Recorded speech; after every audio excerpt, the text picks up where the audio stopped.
Once upon a time, there was a spider queen, and this is the tale of her life. But first, follow the WOA Fairy Tales channel.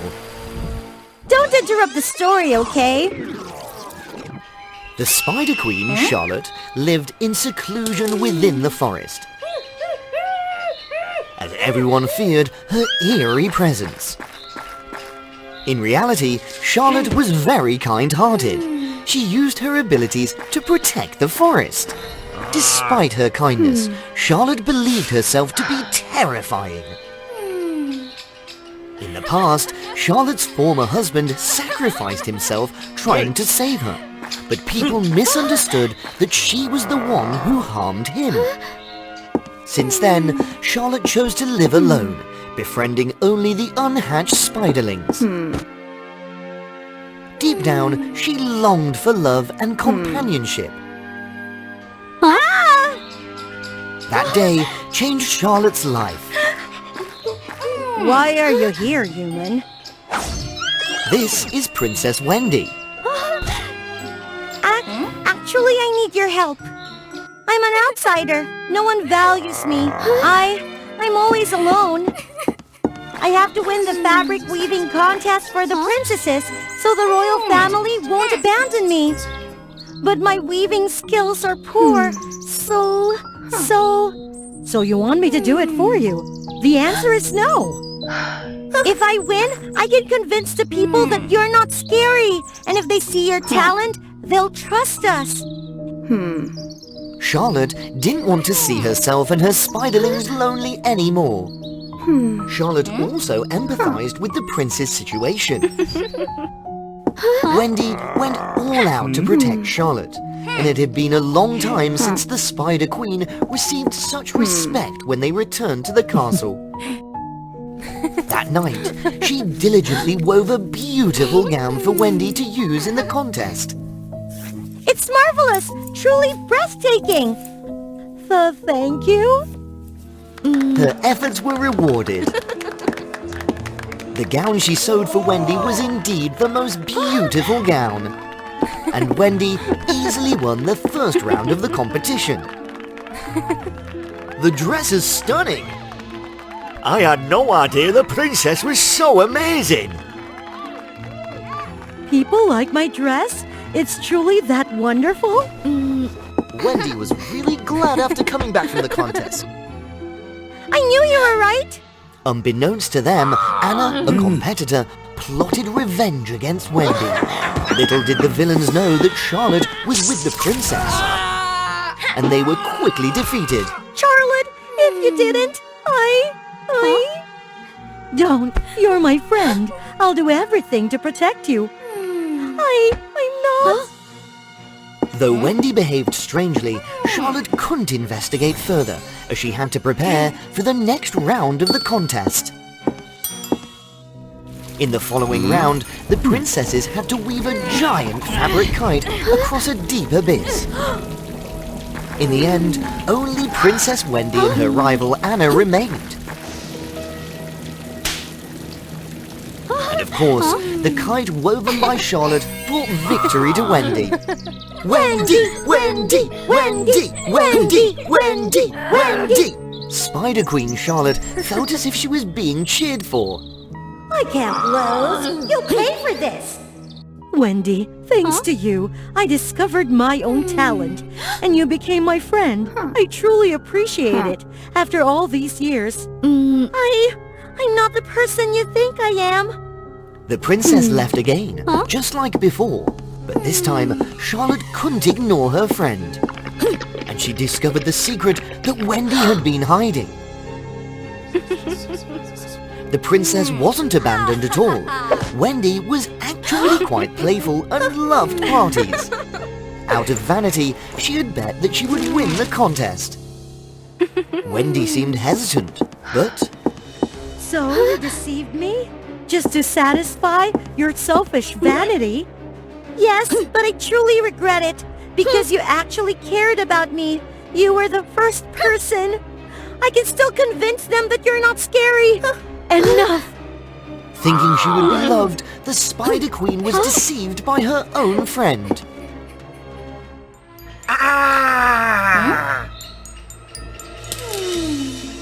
Just when it seemed the Spider Queen would go back to her old life, another twist occurred. You attacked us that night. Why did you do it? Speak. Charlotte had discovered that Anna had sent her henchmen to harm her, and Wendy for revenge. It can't be. But no matter what, she couldn't abandon her friend. What's now? The final round of the contest was taking place, and the Spider Queen arrived just in time as Wendy began her performance. Wendy had to weave a fabric bridge across the deep chasm and dance on it. How can Wendy weave the bridge? Seeing the scratches on Wendy's hands, Charlotte understood everything. I must complete the final challenge. Only Charlotte is my friend. I can't let her down. Wendy, you've done it. You've changed. However, Charlotte had forgotten about Anna, who had sabotaged the fabric bridge and the safety net below. The bridge couldn't bear Wendy's weight. And we come back to the starting point of the story. Wendy was too far away, and Charlotte tried her best but couldn't reach her. With quick thinking, she shot a spider silk from afar and wove a web to save Wendy. But Charlotte couldn't save herself. Charlotte! Charlotte! People rushed down the chasm upon witnessing the incident. Charlotte, don't go! Thank you for being my friend. You made me realize how amazing I am. In the end, Charlotte achieved her wish, understanding that opening her heart was the key to love. Anna was caught for her crimes.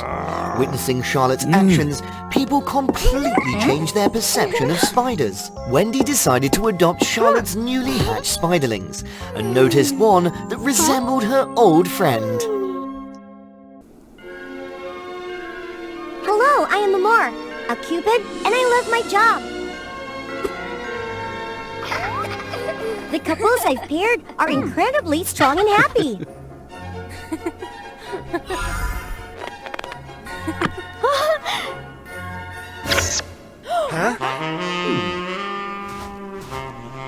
Oh no, sometimes, yeah, there are small mistakes. Amor. Please pray for me by hitting the like button so I have the courage to endure the punishment. Actually, these penalty sessions happen quite often. How many times have you made mistakes, Amor? Look at your current ranking.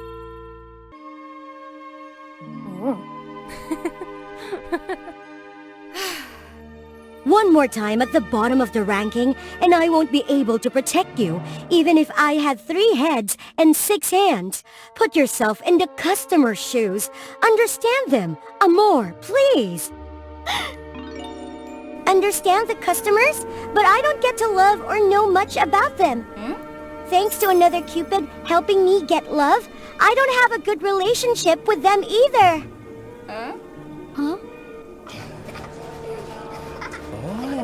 Hurry! I need to send this letter to Santa Claus.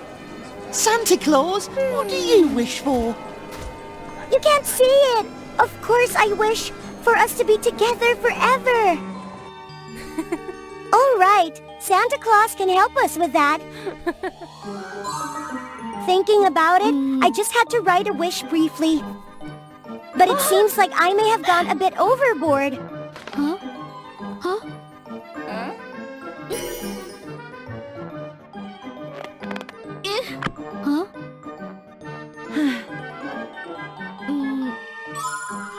Is one letter too risky? Or should I send them all to Santa to be sure?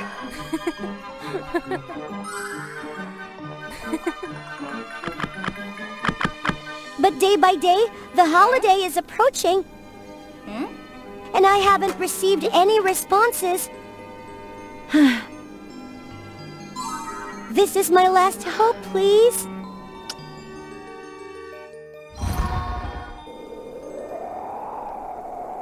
I'm Satan.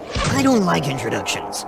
And I wouldn't have to do this if this strange arrow hadn't disrupted my 100-year sleep. Well, no matter. This is what I want.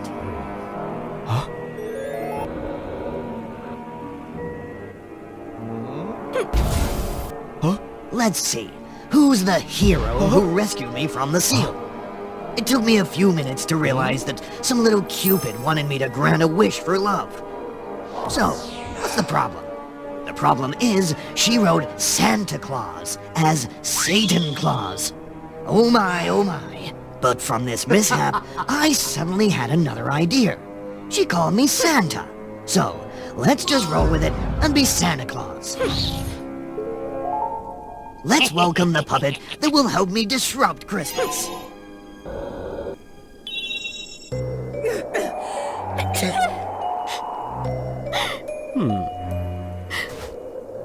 So you're Amor, the one who wants to make a wish from me. And are you Santa Claus, willing to grant a wish?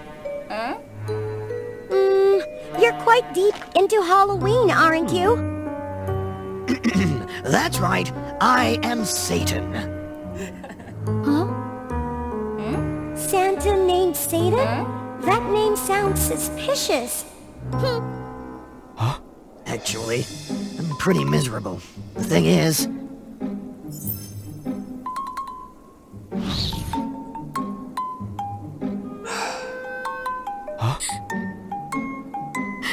I understand. You're just like me, always at the bottom of the ranking, right?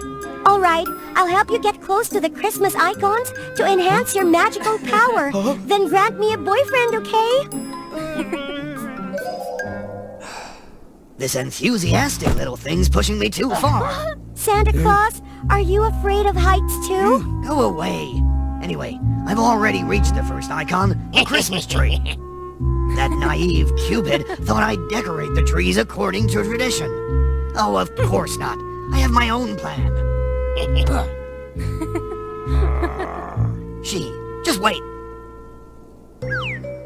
As soon as I took the soul of the Christmas tree, everything around me collapsed.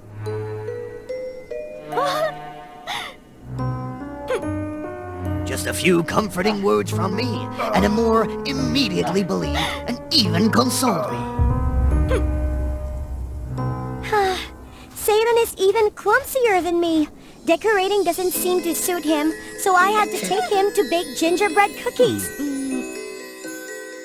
But in the end, he still caused trouble. Hey, what are you doing?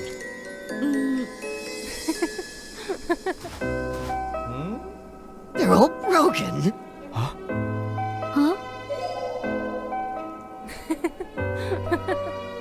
No, it's not. Look, sometimes all we need is a little love power.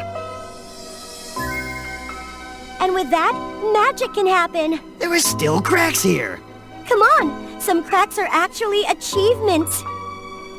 This stubborn Satan reluctantly listened to me and helped rescue the broken cookies. That's not right. First, you have to think about who you want to give the cookies to.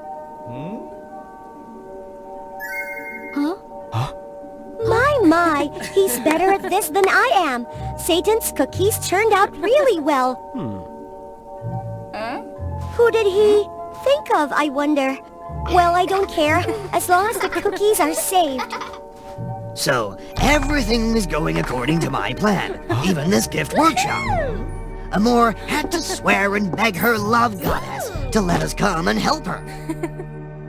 Get to work.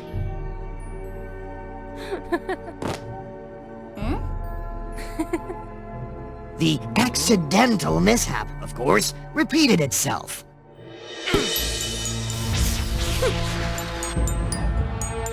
Oh my! What's happening? Santa? Did you mess up again? I think this time she might go crazy. Everyone has their limits. Let it go. I don't know how long she's been sitting there.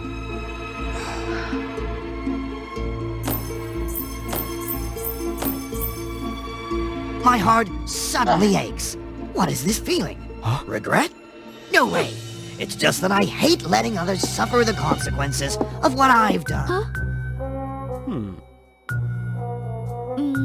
That clumsy Satan guy is surprisingly good at this.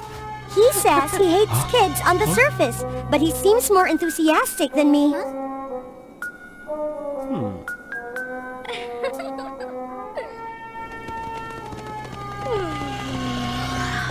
Gifts are all delivered. Just missing one more gift for myself. My magical power is almost strong enough. Just need one more place. One more special place for Christmas. Ah, I got it. This is the annual performance of the Christmas spirits. Starting from last year, they found a way to create a magical rain, so it's really hard to get tickets.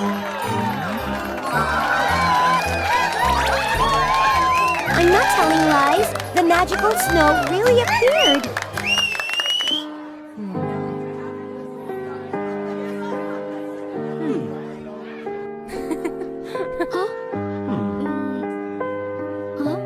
You're right. It seems that magic can return.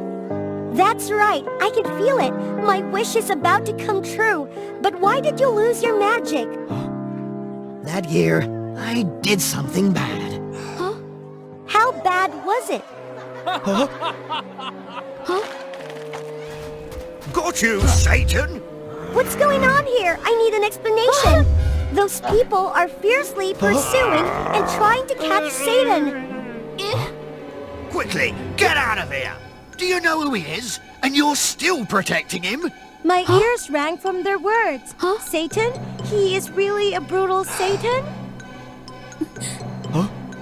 They say that he used to be a Santa Claus in the guild, but he committed a serious offense and destroyed Christmas, so he was sealed in a distant land.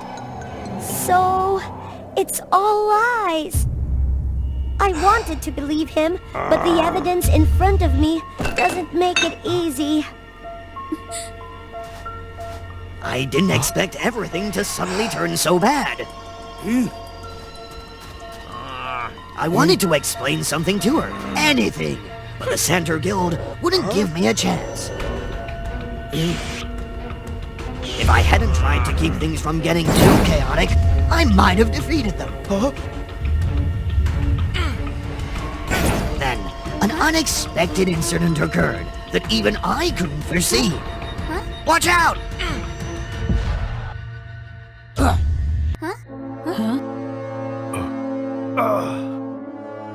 I can finally relax. It seems like I've wandered into a distant dream. Back then, I was just an apprentice Santa Claus, extremely awkward and clumsy. When I didn't know what to do most, a little girl appeared. A girl who was kind and gentle, like an angel. She was the only one who didn't call me useless. I swore I would do anything to repay her kindness.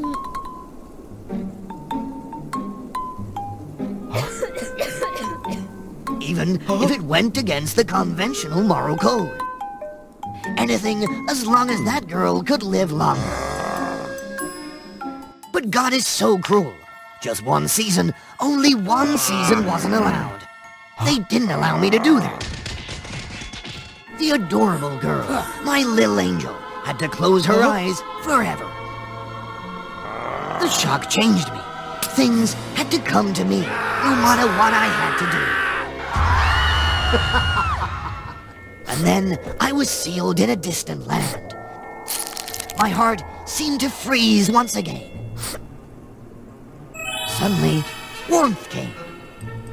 Uncle, are you cold? Is it her?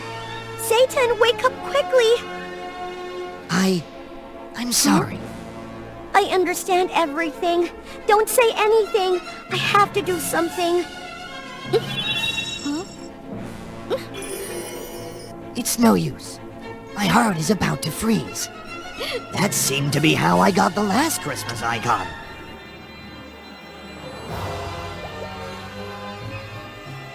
A kiss under the mistletoe. You've become a real Santa now. But no matter what I became, they still didn't accept me. At this point, surprisingly, the townsfolk sided with me.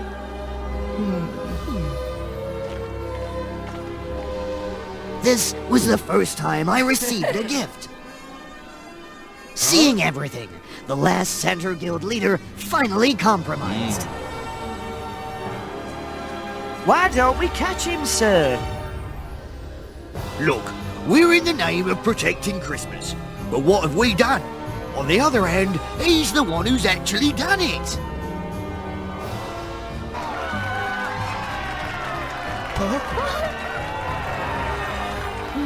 After that night, I gradually defeated all my opponents and rose to the top of the Cupid rankings. As for Satan, or rather my official boyfriend, he was allowed to return to the guild as long as he promised not to cause trouble anymore.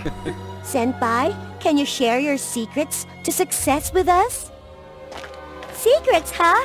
Well, try making a wish to Santa Claus. For example, a love under the mistletoe.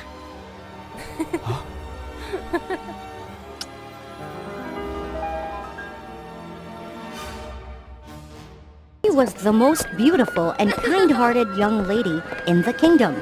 Peace be with you, sir. Peace be with you. Peace be with you too, the storyteller. And please follow the WOA Fairy Tales channel, everyone.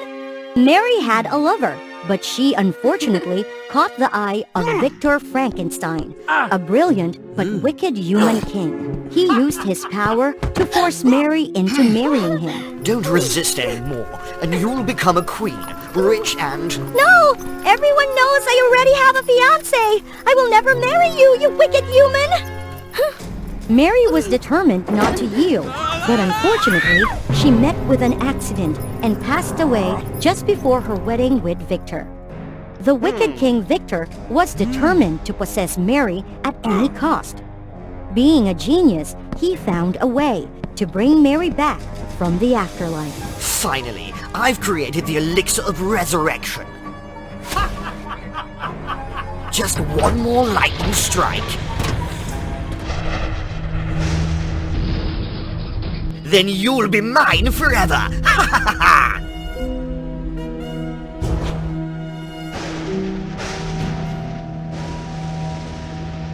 A human like Victor found it hard to change fate. What he brought back was not Mary, but a monstrous creation. Mary resurrected as a monster, lost all memories of her previous life. You are so beautiful, Mary! Why have you turned into a monster? Mary, with her extraordinary physical strength, couldn't escape Victor's clutches.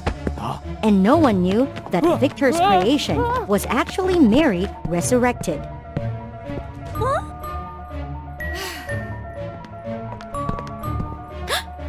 A monster! That's definitely a monster! Everyone referred to Mary as the monster, and she gradually forgot her own name. Is this really me? I'm not this beautiful. I'm a monster. I'm ugly. What's the point of being this ugly? The monster is always with King Frankenstein like a queen. One day she might harm him. Who knows? When Victor Frankenstein sensed the fear around him, he also became anxious and decided to dispose of Mary to eliminate any future problems.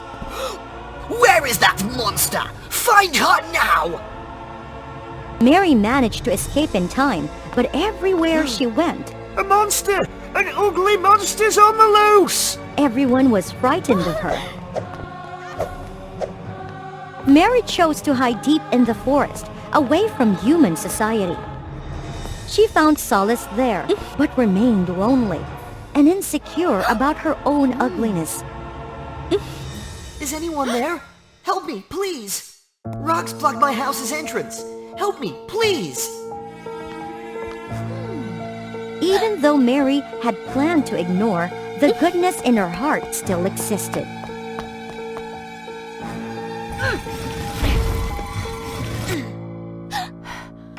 Thank you, kind stranger. Thank you so much. Because the blind man couldn't see Mary's appearance. My parents only come home every few days. Luckily, there's someone here. I'm Shelley.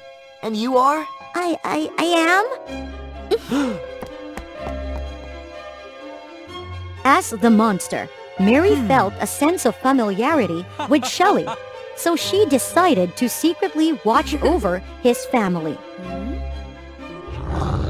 Gradually, she developed affection for Shelley and often quietly helped his family.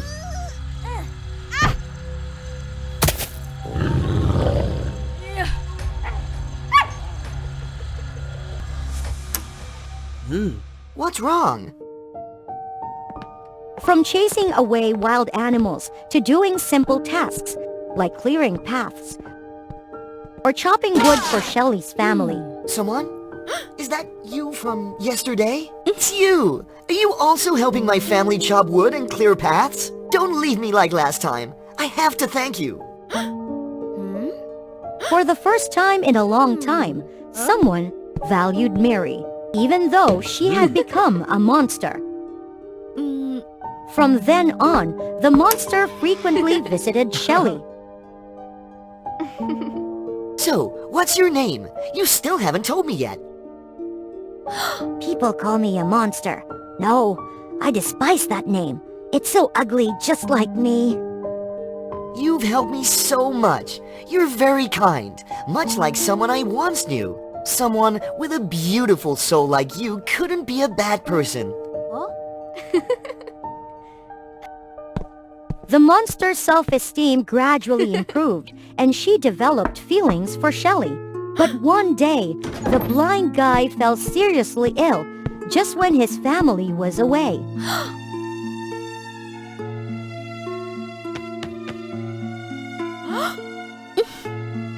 Mary risked it all to leave the forest in search of medicine.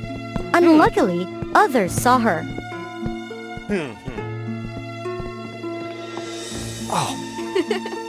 Thanks to you, you're so kind. You're just like her. Oh, her? You already have a lover, don't you? I used to. Victor took her away. I had to hide here, and she passed away. Her name was Mary. Oh, Mary! Mary! Shelley calling her name triggered some memories in Mary's mind. Shelley, my name was Mary when I was alive. Victor resurrected me. I've just remembered some memories about you. I'm not sure anymore, but I might be... You monster! I know you're here! Too many soldiers arrived to subdue Mary. I didn't expect that you would find where Shelley was hiding. I'm infatuated with you, wanting to drive me insane, in love with a blind man. I can't let you live. Don't even think about it! You turned me into a hideous monster! Ruined me! I will... Why not accept it? If Shelley saw you, would he be repulsed by you? The disdainful looks and Mary's own self-consciousness led her to accept her fate. A hideous monster like you cannot live.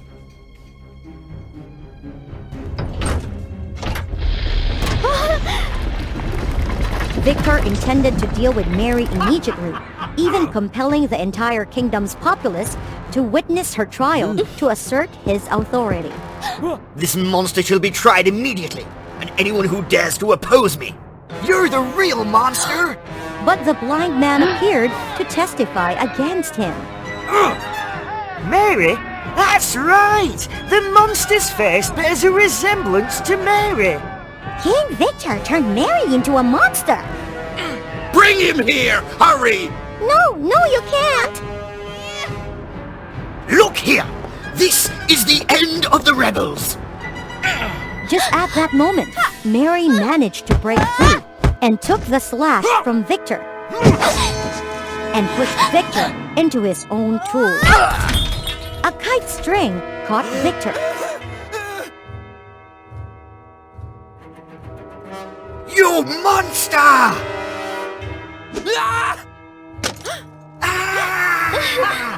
Shelley unfortunately was hit by a drop of the elixir of resurrection in the eye. As for Victor, he remained oblivious to the fact that the kite string stuck on his body had already begun to take effect. That bolt of lightning also struck Mary, and her beloved. Victor couldn't survive a direct lightning strike, but the mighty body of the monster protected Mary. Shelley!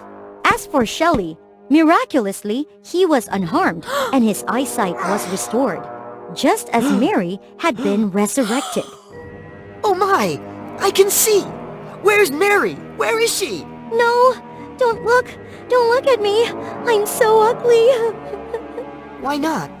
I've always wanted to see the one I love. I've always been blind. Even if I could see, I wouldn't know what's beautiful or ugly. I only need to know that the person in front of me is Mary, the one I love. Even though Mary was who she was, she would always be loved by someone as her true self. The people were no longer afraid of Mary once they knew who she truly was. As for Mary, she accepted her fate as the monster because being resurrected as a monster had given her the opportunity to be loved. Those born with a red thread on their hands are often soulmates, understanding each other without the need for words. If one person lives, the other is sure to be reborn. Their lives are interconnected and supportive of each other. Anyone with intentions to sever this red thread will find it ineffective. Will the witch give up, or will she remain determined to obtain the red thread? Let's subscribe to WOA Fairy Tale to find out more details. From a young age, twin sisters Sophia and Eliza had the red thread on their hands. However, they became orphans and were placed in an orphanage. Lacking the love of parents, the two sisters cherished and protected each other. Let's play the guessing game together. Sure. Sophia and Eliza had a special telepathic connection. Guess what my favorite food is? Chicken drumsticks. Guess what my dream is? Dancer. These dreams were not just Eliza's, they were Sophia's as well. Sophia and Eliza also had the ability to generate lightning when they looked into each other's eyes. You must not use that power here ever again. It's likely to hurt people. Eliza was timid and vulnerable, often bullied by her peers at the orphanage. Sophia immediately sensed this and was there to protect her. Sophia, strong and caring, acted as both a sister and a parent, compensating for their losses. Life was peaceful for them until two families came to adopt the sisters. Sophia was chosen by a wealthy family, while Eliza went to a poor and belated family. Eliza, take care of yourself. I will find you. With limited time left, the sisters bid a tearful farewell to each other. Despite having a new family, Sophia remained determined to find her sister. You're still young. Go inside. I have to find Eliza. Days turned into months, and Sophia, now grown up, longed to reunite with her sister more than ever. Unbeknownst to Sophia, the Wicked Witch Hazel had long known about their unique ability. She secretly aimed to steal their red thread. I've been waiting for this day for a long time. The longer they stay apart, the weaker their combined power becomes. Dear sister, wait for me. First, Hazel went to Eliza's home because she was weaker and easier to defeat. Thread belongs to me. Eliza's adoptive parents rushed to save her, but Hazel injured them. Let me go. Hazel quickly seized the red thread and disappeared. When Eliza woke up, she realized her adoptive parents had passed away, and she became an orphan once again. Mom, Dad. Now I only need to obtain Sophia's red thread, and I can revive my twin sister. Come, Sophia, hurry up! Hazel waited and waited, but didn't see Sophia. She hasn't arrived yet. Such useless thread. On Sophia's end, she suddenly lost her connection with her sister. Previously, they could easily feel each other's presence. Sophia continued her work while trying to gather information about her sister. Sophia had a passion for dance and often left home to participate in artistic events at the castle. Her parents were extremely worried about her. Eliza, on the other hand, became more introverted and self-conscious after losing the red thread. How can I let Sophia know where I live? With no other choice, Eliza returned to the orphanage in the hope of reuniting with her sister. Sophia, anxious because she hadn't heard from Eliza, decided to search for her. Sophia wondered, not knowing her destination. She was startled to find the familiar orphanage. How did I end up here? But when Sophia saw Eliza, she understood. The hearts of two sisters were always drawn to each other, never to be separated. Finally, I found you, Eliza! Hazel took my red thread and harmed my adoptive parents. Now without the red thread, I'm so helpless. Let's switch roles. I will help you find your red thread. Huh? You stay at home and take care of our parents, and I will return to your home. After that, we will be reunited.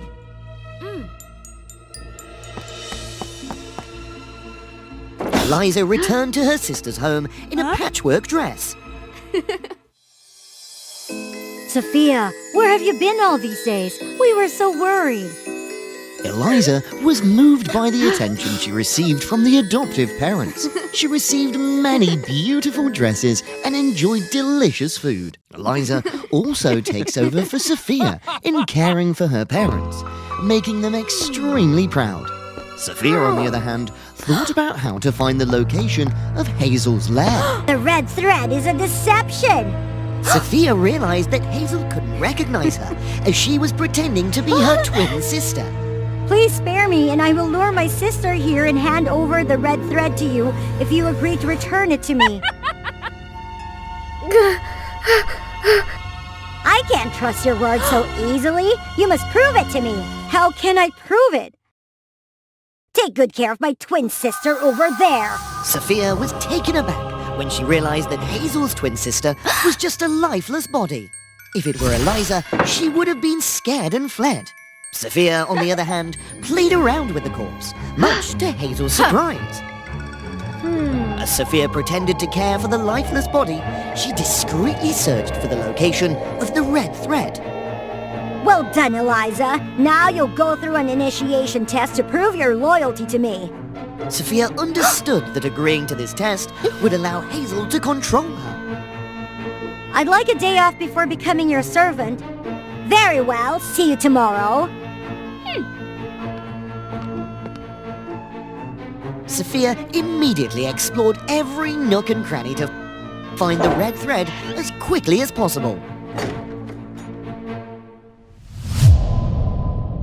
Sophia was shocked when she discovered the red thread lying beneath a coffin. The red thread glowed as if it had just found its counterpart. So my suspicions were correct. You are Sophia, not Eliza. In the meantime, Eliza was invited by the owner of a dance club, where Sophia often performed, to participate in an important event. Although Eliza loved to dance, she also had to take care of her parents, and she wasn't Sophia, so she couldn't dance like her. Go ahead.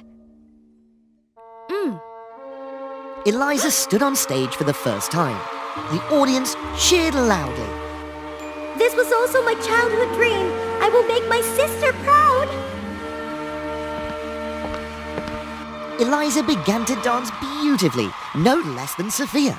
The audience applauded enthusiastically. At the end of the performance, many people gave her flowers, and Eliza felt happy and more confident in her abilities. Eliza was sure that Sophia was in danger. She left everything behind and ran off. Eliza ran back home but couldn't find Sophia. She found clues that her sister had left, and she followed them to Hazel's hideout.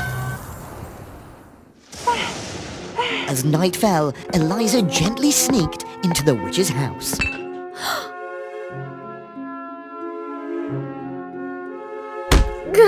Hazel was overjoyed because she had finally captured both sisters.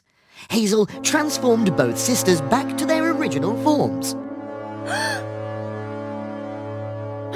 Did you think you could deceive me with just a hairstyle? How foolish! Now with 2 red threads in my possession, my twin sister would soon be revived. Hazel began chanting a spell. Hazel's twin sister, who was also her victim, began to move and opened her eyes. Oh, my dear sister! Suddenly, the lifeless body transformed into a zombie. The red thread had the power to only resurrect its owner. No!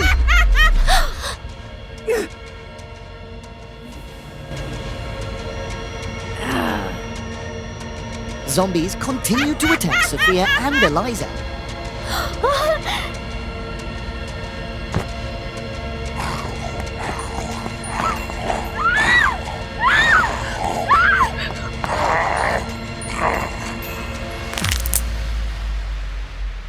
They reached a dead end, but the sisters looked at each other with understanding. Using their telepathic ability, they easily defeated the zombies.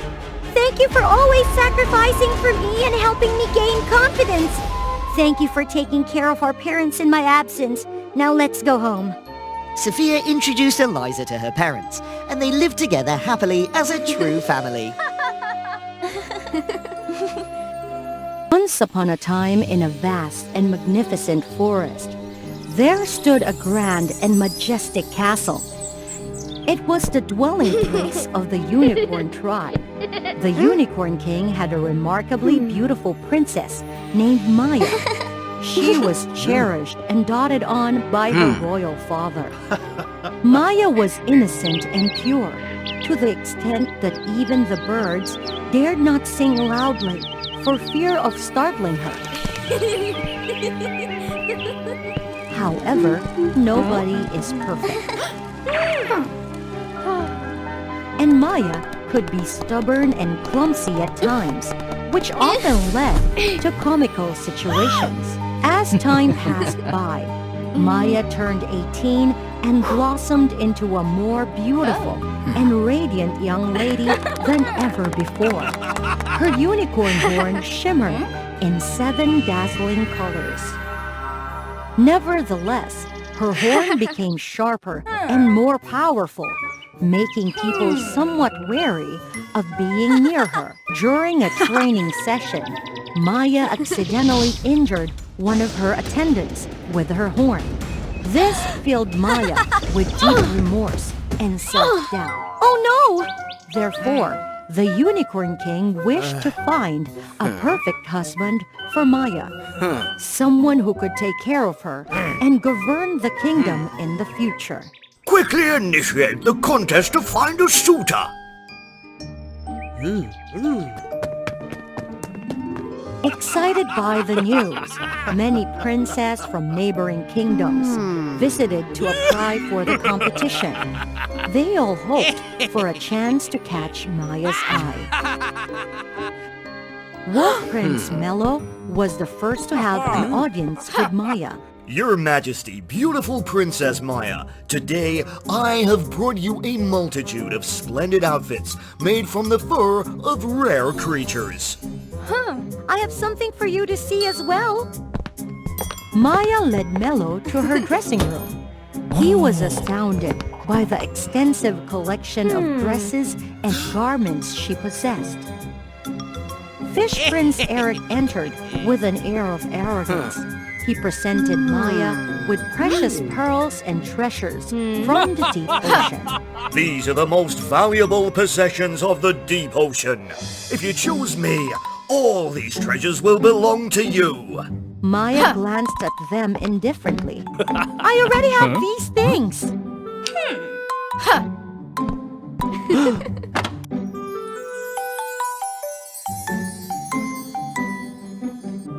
Eric Marek felt embarrassed and quickly departed. It seemed that Maya was not attracted to material wealth.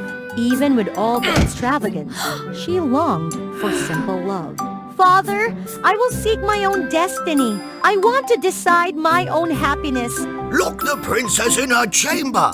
She shall not set foot outside the castle. Release me! Set me free!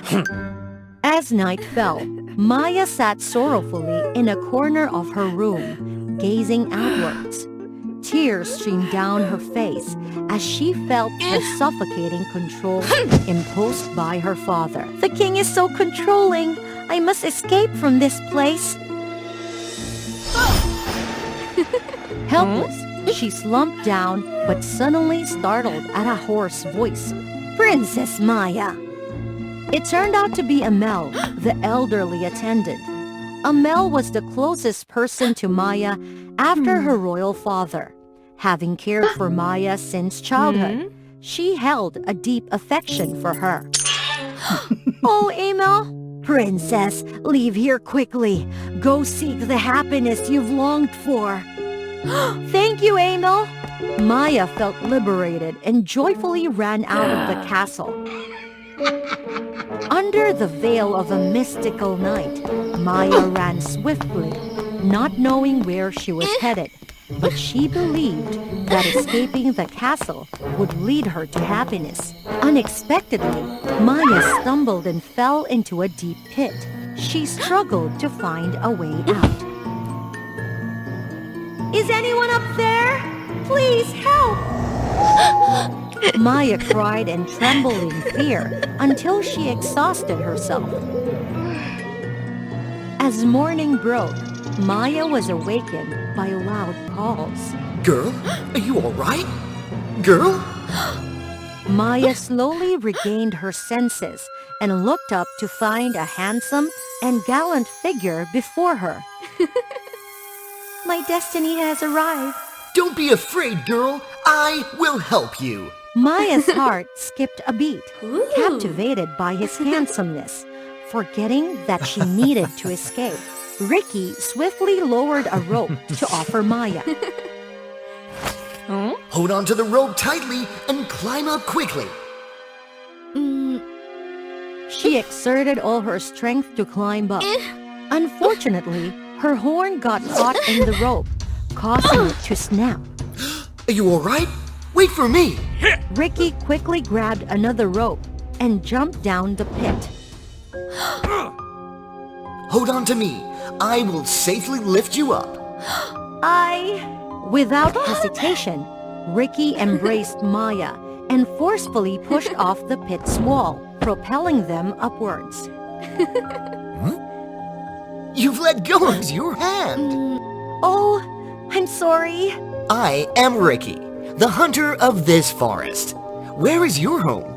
I will take you there. This man must be mine. I cannot let him slip away. I am Maya, the princess of the distant castle. My father forces me to marry someone I do not love, leaving me with no choice but to leave my home. Can I stay at your home for a day? As soon as I find a new place to live, I will leave immediately. Yes, you can stay at my house. Once your wounds have healed, I will take you back. My plan to find a husband is about to succeed. Ricky led Maya to his home, a grand castle that was no less magnificent than where she lived. Your home is splendid. It is vast and ancient. As they ventured deep into the castle, Maya became increasingly overwhelmed. She paid special attention to a painting of a snake hanging in the center of the hall. This painting was a birthday gift from my mother. Therefore, I cherish and value it greatly. This is your room. Feel free to make yourself at home. This room is quite frightening. Never mind. It must be his preference. That night, Maya couldn't sleep. Restless, she went out in search of food. Passing through the grand hall of the castle, Maya was startled to find the snake on the painting had disappeared, leaving her in utter disbelief. Maya panicked and ran to find Ricky, but to her surprise, Ricky had left the castle without her knowing. Ricky! Ricky! Maya quickly returned to her securely locked room, trembling in fear. The next morning, Ricky knocked on the door and brought breakfast for Maya. She hastily recounted the strange event from the previous night. I've brought you breakfast. Ricky, yesterday I witnessed something very strange. The snake on the painting disappeared. You must have been tired and dreamt it. How could a snake have come out of the painting? Don't you believe me? Come with me. Look! You must have been exhausted these past few days, mistaking things. Maya couldn't accept it and was determined to find evidence. That night, unable to sleep, Maya quietly sneaked into the grand hall and waited since early.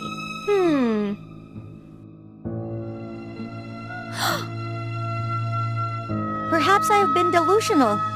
But as she was about to return to her room, she heard a noise.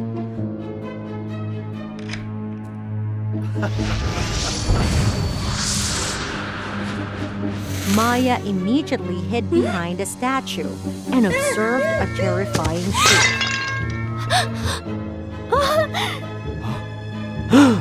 Ricky is the snake! So, you've seen everything?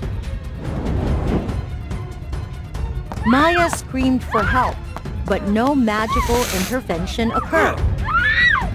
In her dazed state, she suddenly remembered her heavenly gift, the 7-colored unicorn horn. Surprisingly, the elderly servant Amel appeared. Lady Amel, thank you for coming in time. Otherwise, I would never have the chance to see my father's face again. Princess, don't be afraid. This is the safest place. Follow the escape path to escape the forest, and I will stay behind to stop him.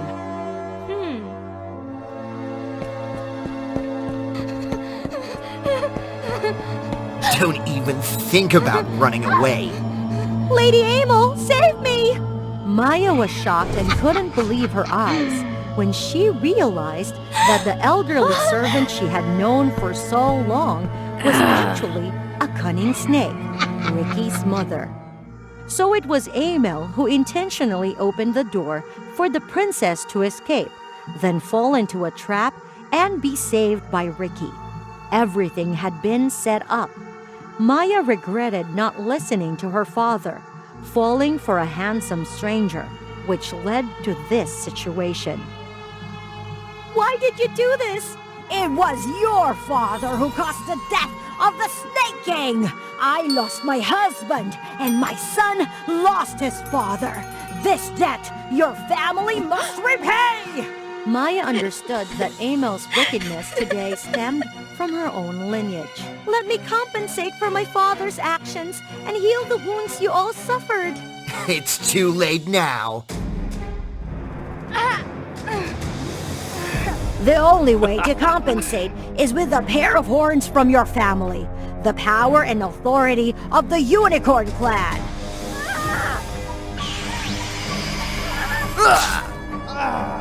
Ricky became weakened. He merged with Amel, transforming into a giant snake. The debt must be repaid! Pour your anger onto me! Don't harm Maya! The colossal snake grew even more furious. It turned back and attacked the weakened Unicorn King. My daughter, run quickly! No, I cannot abandon my father!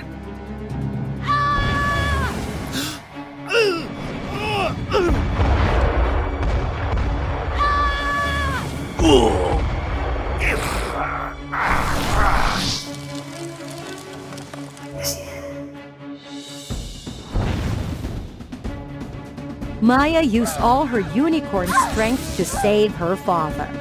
Now, she had lost her powerful horn and became just an ordinary person. As for the Unicorn King, he was poisoned by the snake and could no longer walk. Father, I apologize for not heeding your words and leaving the castle on my own. I now understand that you were ensuring my suitor was not an enemy of our family. I only wanted to protect you from dark forces, but my intentions turned into control, robbing you of your freedom. Since becoming a normal human, Maya became more skillful and no longer clumsy. The Unicorn King recognized her abilities and orchestrated Maya's love story with a poor but loving young man. After their marriage, the Unicorn King abdicated the throne in favor of Maya and her husband. They ruled the kingdom together and lived happily ever after.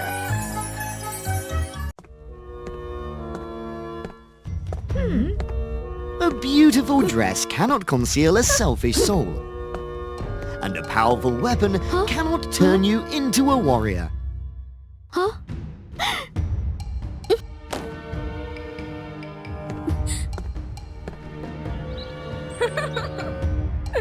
Everyone must nurture and train themselves. The story of Celestia is no different. Be careful, Celestia.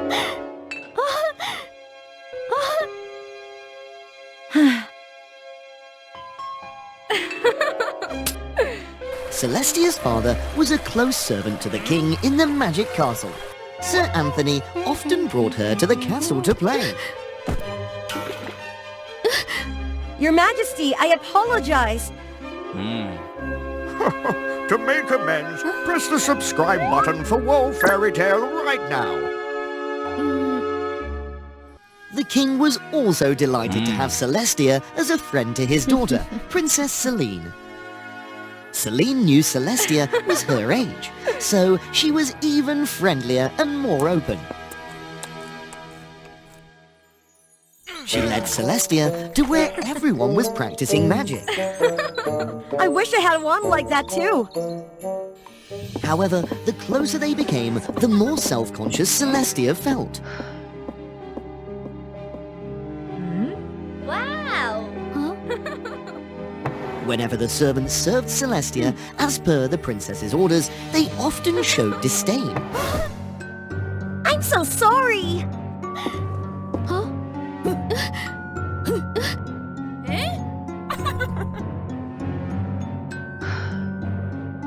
On the 18th birthday of Celestia and Celine, the king specially organized for both of them.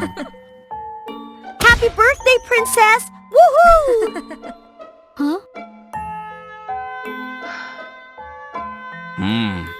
Come on, make a wish.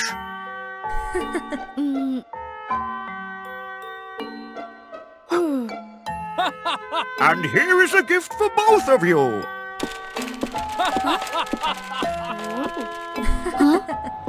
There were 3 magic wands. The first one was the Wand of Light, simple in appearance, not flashy at all. The second one was the Wand of Fire, quite beautiful. And the last one was the Unicorn Wand, intricately engraved and very eye-catching. Choose the wand you like, my children. Princess, choose the unicorn wand!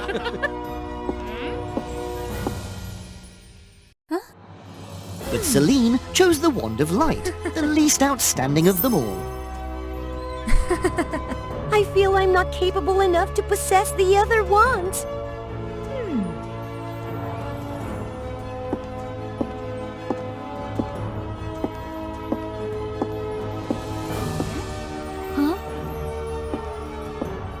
Then, I'll take the unicorn wand. Celestia had longed for a wand, and now it had become a reality, even better than expected. Celestia excitedly waved the wand, causing it to cast a spell that knocked down a section of the wall. If you're not skilled, don't use that wand recklessly.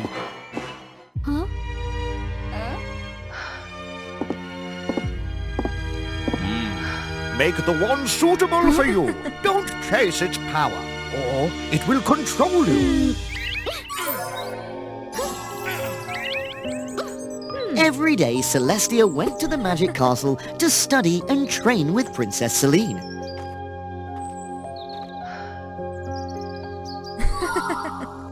Seeing the princess using her wand way quite skilled, everyone praised her. Celestia only knew how to tightly hold her wand like a piece of wood. During Celestia and the princess's picnic, they inadvertently disturbed a forest demon.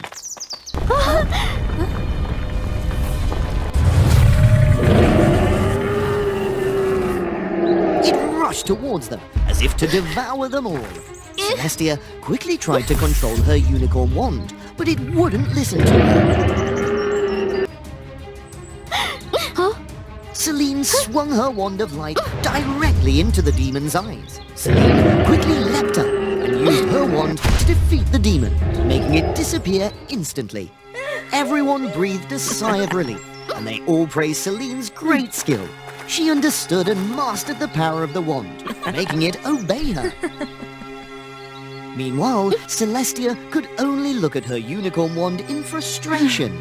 Celestia took her wand home and threw it into a corner.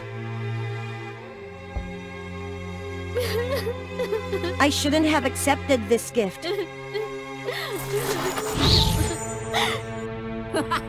You deserve to be the owner of this wand. She was the spirit of the unicorn wand. Celestia's eyes sparkled as if some invisible power had entered her mind. No one will ever be able to mock me again. First, Celestia decided to transform her poor appearance. She swapped Princess Celine's new dress with her old ugly one.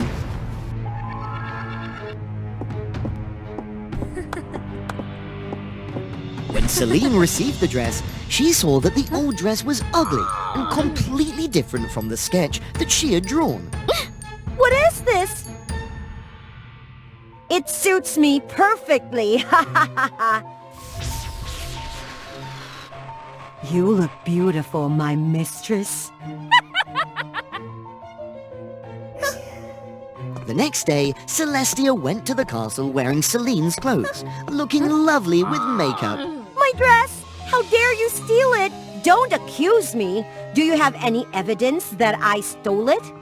Celine, frustrated, couldn't speak and walked away. I can't believe Celestia would say such hurtful things. The power of the unicorn wand turned Celestia into a different person. Father, take the precious pearl in the king's room to make us richer, and no one will look down on us. I can't do that. The king has been kind to us. I would rather be poor than betray him. That night, Celestia broke into the king's room on her own. She tiptoed towards the precious gem. But the gem was too powerful, and Celestia couldn't touch it. In her confusion, Celestia considered taking a daring action. But then she heard footsteps and quickly ran away.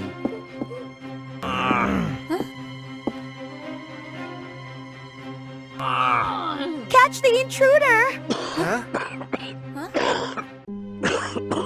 No need, I'm fine. Celine felt puzzled, but still had the intention of finding the intruder. I almost harmed the king!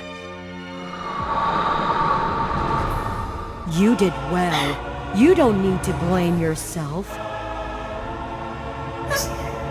The next day, Celestia went to the castle as if nothing had happened. After the training, I have seen your efforts. Celine, you make me proud as the wielder of the Wand of Light. As for Celestia, you're also diligent. However, this wand is not easy to absorb energy from, so you still need more training. Show him your ability, Celestia. Celestia suddenly aimed her wand and cast a spell at Celine. You had your chance, but you didn't learn. When you stole the gem from my room, I thought you were momentarily overwhelmed, so I let it slide. I can't believe you're the one who did it! Exposed, Celestia had to take a risky move.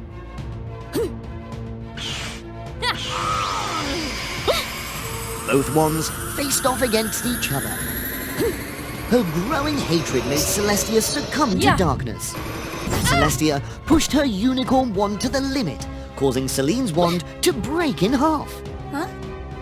Celestia lost control of herself. She could no longer distinguish right from wrong. Snap out of it, Celestia! Don't lose yourself, my child. Poverty is not a sin. It's only the lack of determination that deserves condemnation. She struggled to break free from the unicorn's influence. The spirit had possessed Celestia's body. Celestia! Celestia, you were originally a kind-hearted person. Don't let evil tarnish your soul. Celestia recalled the moments of poverty but happiness. Get out of my body! The Unicorn Queen was expelled from Celestia's body. Without me, the wand is useless. I will create power for this wand on my own. Celestia rushed forward to use her wand to defeat the Unicorn Queen.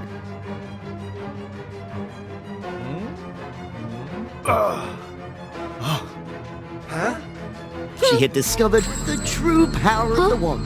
Strength, integrity, kindness. Celestia restored Celine's wand of light. I'm sorry, Father. I was wrong. Now I understand that what truly matters is what suits us and brings real value. I'm sorry, Your Majesty. I was too selfish and shallow. That's a lesson for you. Not everything beautiful on the outside is good, and not everything ugly is useless. It all depends on how we use it. With all misunderstandings resolved, they all lived happily ever after in the magic castle. It was a night of blinding snowstorm, where the wind screamed as if each snowflake was a cruel cut into the unforgiving sky. Oh, God. Please let the baby be born safely. Since ancient times, every child in the Fox clan would be born with a magical number. This number was tied to their tails, determining their strength and partly the personality they would carry throughout their lives. Why is it just one tail? My child, why are you so different? What will your future be like? The baby who had just been born was Ahri. At the age of 10, Ahri saw someone who looked just like her for the first time, apart from her mother. That person was Aaron, the current leader of the Fox Kingdom. However, Ahri's mother seemed uninterested in this fateful encounter. It's futile. As long as you and your daughter submit, we will ensure its safety. I will never submit to a wicked creature like you. The Ice Fox clan will not fall because of me. Because of me. So, what are you planning to do? In the end, to protect the little Ahri, her mother had to sacrifice her beautiful tails. As for herself, she created a snowstorm to sweep away the wicked demons. That was the first time Ahri experienced true pain. She became an orphan with a deformed tail. Ari decided to go down the mountain to seek help in order to avenge her mother. The bustling capital city looked so strange in the eyes of the young girl. In the Fox numerology kingdom, there were 9 clans living together. Each number was associated with a different personality and destiny.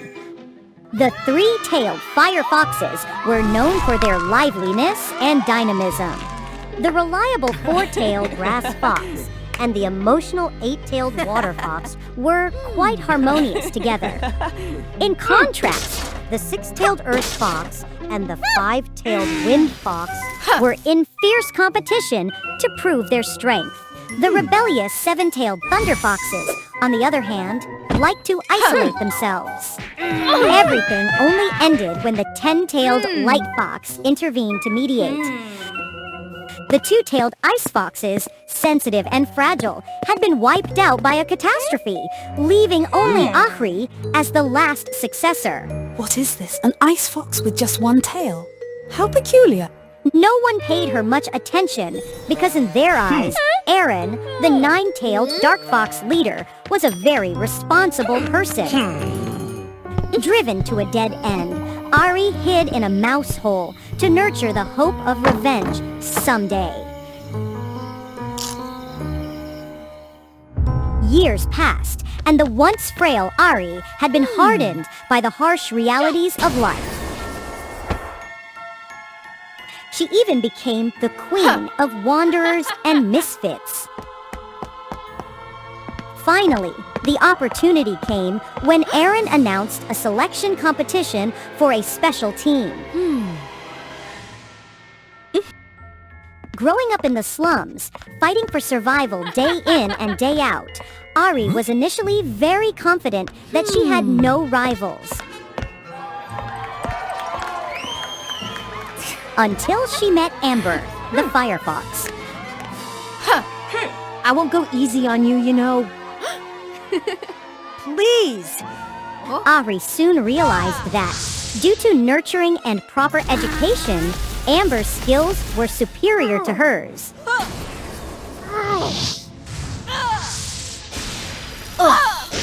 Although they tied in the end, Ari had exhausted herself.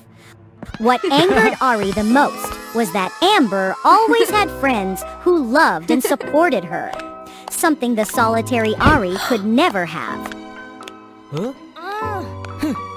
Come on! Being in the final round is all right. Forget about her.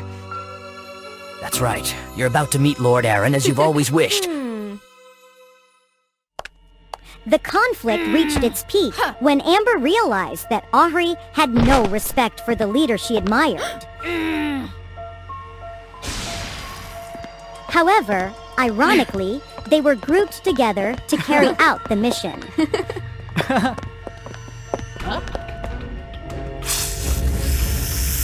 Despite being enemies, Amber took action to help Ari, setting aside their differences. Aren't you supposed to hate me?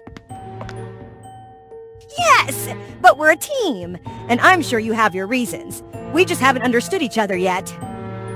I don't know what happened between you and Lord Aaron. As for me, he saved my family that year, so he's incredibly kind to me. That's because you don't know the truth about him. That's right. Right or wrong, let's meet him together to find out. You could be wrong and I could be wrong too.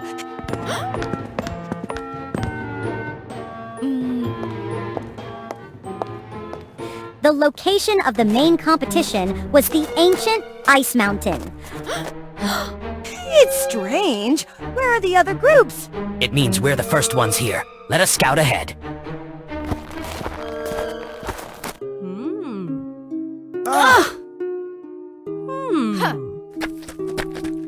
What they couldn't believe was that the once mighty Fox clan leader, Aaron, had changed. No! Don't act recklessly.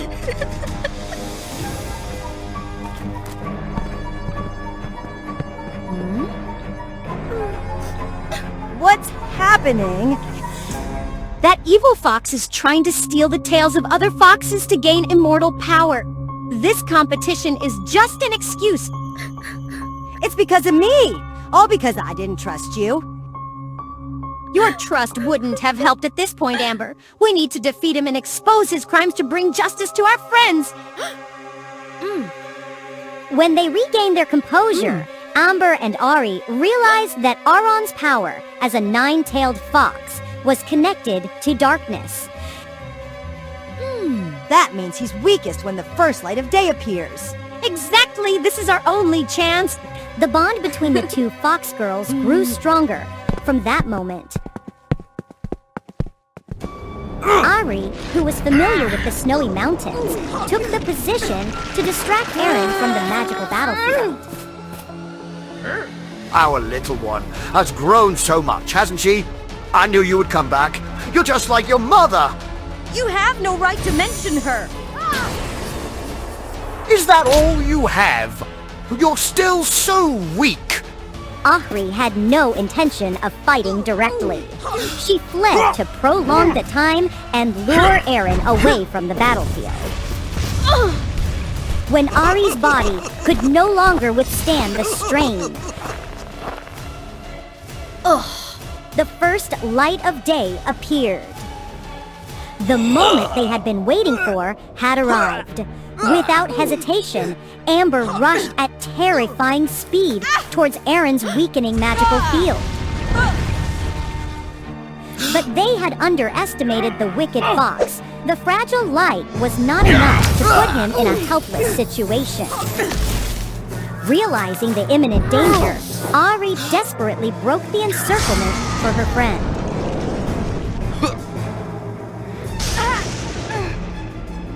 However, it was too late. Amber, along with her friends, became prey to the magical field. Ari, you can do it. Please carry on for us. No! No! Ahri was overwhelmed by the extreme pain that few could endure. She witnessed her loved ones leaving right before her eyes. Using the tails of other fox clans will only turn you into a demon like me. Adding one more tail, you won't beat me no matter what. No! I will never become a monster like you. Not one, not two tails. But when Amber's fiery red tail touched Ahri's body, she transformed into an 11-tailed fox, the number of the gods.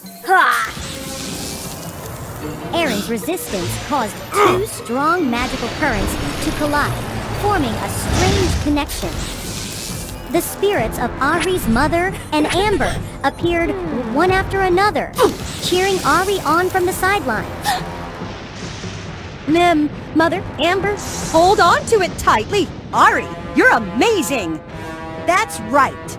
You're not like him. You're an amazing fox. Quickly defeat Aaron. But if I destroy him, everyone will also disappear. Don't worry. I'm always by your side on every path. With that answer, Ahri's strength surged exponentially.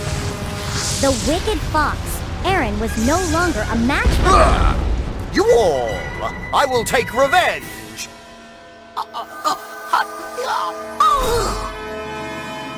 The magical connection disappeared, but the spirits of Ahri's mother and Amber appeared, cheering her on. Don't cry, be confident, and I will give you a gift. When the snow melted, the gift that her mother mentioned indeed appeared. We haven't been completely absorbed by Aaron, so we've come back, but it's a pity about your mother. I know, in fact, what remains is just an illusion. My mother merged into the beautiful snowflakes long ago. The battle ended, and the villain was punished. The Fox clan celebrated and unanimously honored Ari and Amber as protectors of the kingdom. From then on, they, along with their sacred friendship, devoted their all to protecting the peaceful life of their people. Today's story concludes. Thank you for your support. Each view is a tremendous encouragement for us to create more interesting new stories. Don't forget to subscribe to WOA Fairy Tales to help us reach 1 million subscribers soon. Now, share with WOA Fairy Tales your emotions after watching today's story. Oh, this statue is too scary, Arlen. It's really ugly. That is the beauty of sculptural art, Cynthia. Whether it's an object or a person, each has its own beauty. Do you all think the same? If so, remember to follow the WOA Fairy Tales channel. What are you saying, Arlen? I'll go outside to rest for a while. Call me when you finish. The young man Arlen aspired to become a great sculptor, continuing his journey to learn everything about sculpture. After a while of concentration, he noticed the mysterious girl next to him was also carefully observing the Medusa statue. Arlen continued to participate in the exhibition until it closed, but he still saw the mysterious girl in front of the Medusa statue. Hello, let's go. It's time to leave. It's about to close. At that moment, the mysterious girl turned around to reveal a beautiful face with snake scales on it, exactly like the Medusa statue next to her. Arlen was startled, but before he could come down, the girl had left. Since that day, Arlen was constantly hunted and desired to meet that mysterious girl again. He continuously visited the exhibition until the last day, but still did not meet the girl. Margaret, you came to pick up the statue?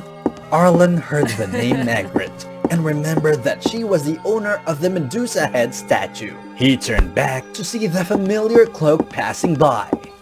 Margaret! Arlen joyfully chased after Margaret, who turned around just as a strong wind blew, making her cloak fall off and her hair flutter in the wind. Once again, Arlen was shocked by the resemblance between Margaret and the Medusa statue she held in her hands. Faced with Margaret's beauty, Arlen fell into a deep and passionate love for her and quickly moved forward to help Margaret. Margaret was a bit surprised.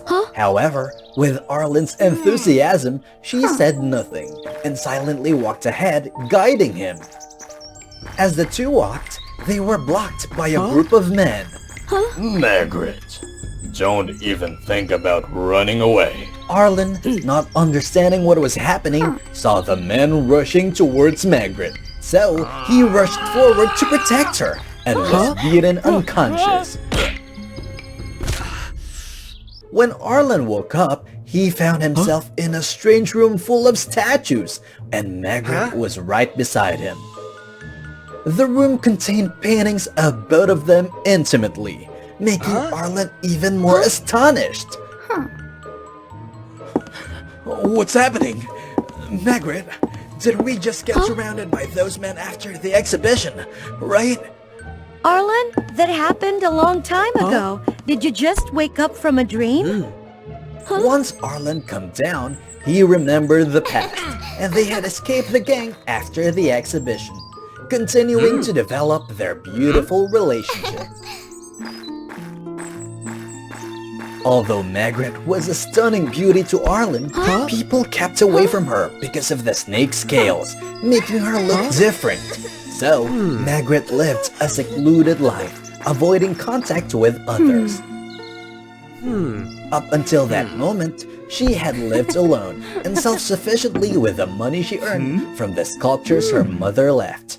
The sculptures left by Margaret's mother were incredibly sharp, making Arlen eager to study the models and providing a reason to visit the beautiful Margaret. Therefore, Arlen often went to Margaret's house to practice diligently, quickly progressing in each line, creating many lovely artworks. He even had a piece displayed that many people admired. The reputation of the young and talented sculptor Arlen became more widely known. In those moments, Margaret could only silently support Arlen. Arlen wanted her to be comfortable like a normal person, so he decided to seek out his witch friend Cynthia. Cynthia, please help the one I love. Her face has these snake scales. Do you have any way to make them disappear? Cynthia had secretly liked Arlen for a long time, so she felt annoyed and jealous when she found out he had a girlfriend. Fine, Arlen, but be careful. I heard that the descendants of Medusa are hiding after Medusa's head was chopped off. Who knows? Margaret might be the descendant of Medusa. Huh? Don't talk nonsense. Call me when you finish making the potion. Cynthia quickly prepared the potion and gave it to Arlen. Overjoyed, he quickly returned to find Margaret everywhere, but couldn't find her. At that moment, Arlen heard a loud scream outside and rushed to see. Arlen quickly ran out and saw that Cynthia had followed him and discovered a secret underground chamber. Both went down and saw many statues of terrified people. What shocked Arlen was that the men who had attacked him and Margaret the day before were also there. These statues are too realistic, like people were turned into stone. What are you two doing? It's you! You are the descendant of Medusa! Faced with Cynthia's proclamation, Arlen expected that Margaret would object, but she stood there as if she had just been discovered with a horrible secret. It turned out that Margaret was indeed the daughter with the bloodline of Medusa. The statues below were the victims she had turned to stone. The revealed truth made Arlen angry, feeling deceived, so he left. Margaret tried to stop him, but because she couldn't control her emotions, a part of Arlen's hand turned to stone. Cynthia cunningly quickly threw a poisonous concoction she had prepared onto Margaret, turning her hair into terrifying stone snakes. This monstrous form of Margaret horrified Arlen, causing him to run away and leave his beloved one desperate in the dark chamber. Margaret, rejected by her loved one and becoming ugly, no longer cared about everything around her. But Cynthia did not let her alone. She spread the news everywhere that Margaret was the descendant of Medusa, causing the villagers to be frightened and worried, attacking Margaret's residence every day. Arlen, witnessing the angry crowd, still felt pity for his beloved, so he stood up to stop everyone. But beyond expectations, the villagers attacked Arlen as well. Arlen is protecting Medusa's daughter. His artworks are undoubtedly created by that descendant who turned him into stone. Seeing Arlen being tortured, Margaret also felt heartbroken and ran out, using her terrifying appearance to threaten the villagers. Monster! You made Arlen unable to sculpt, and now you've caused trouble for him. Everyone, don't be afraid. She can only turn others into stone by touching them. Hearing this, the villagers continued to attack Margaret, not giving her a way to retreat. But once again, Arlen appeared to protect her, pushing back and preventing people from approaching her. Alone, Arlen couldn't stop the angry crowd, making him unable to resist any longer. The pain of Arlen reached its peak, escalating Margaret's anger. She controlled the stone snakes to pull people away from Arlen. Only when Arlen was rescued did Margaret realize that she had caused a great tragedy. Everyone she touched had turned into stone.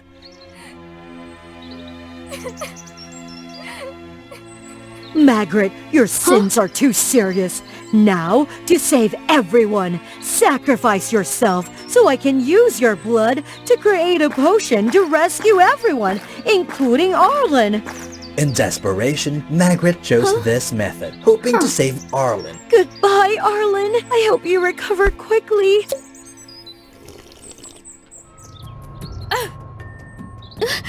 The moment Margaret bid farewell to Arlen witnessed everything.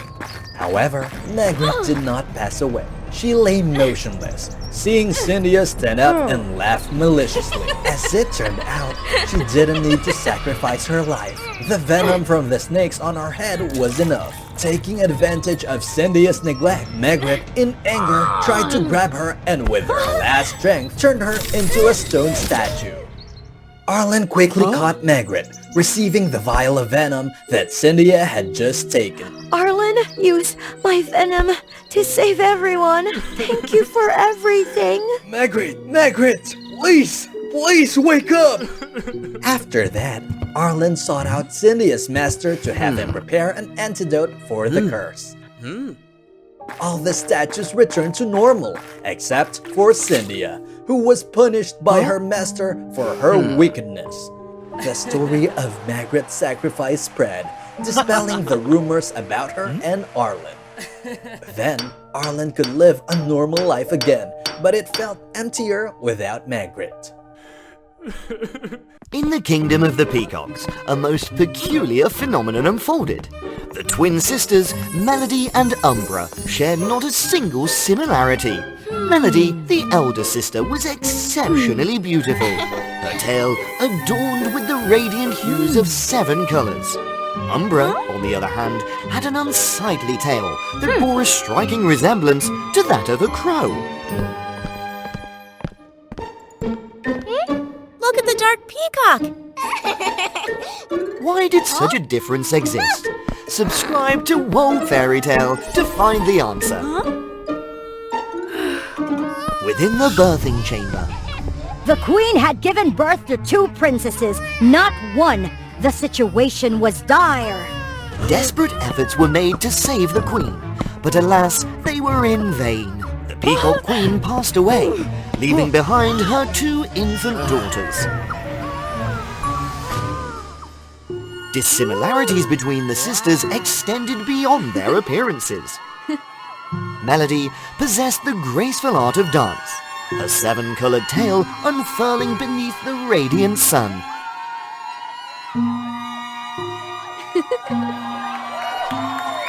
Conversely, Umbra was known for her clumsiness, awkwardness, and an unfortunate knack for causing trouble.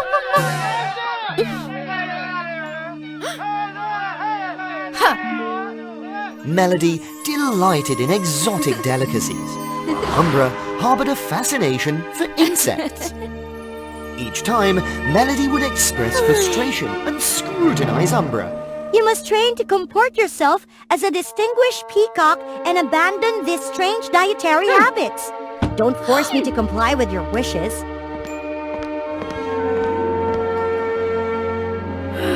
I only wish to spare you from being looked down upon by others. As a grand festival approached, tradition dictated that the peacock who danced most beautifully would be chosen to perform before the divine goddess, receiving her blessings and power. That person would become even more talented and powerful. This year, I must dance before the goddess once again. Melody confidently proclaimed, trusting her abilities and neglecting practice. Try harder, Umbra. You must put in 100-fold effort to have a chance. After rigorous training, Umbra returned to her chamber. Who are you? Why were you in my room? I was Ravenna, the queen of the Crow clan, your mother, Umbra.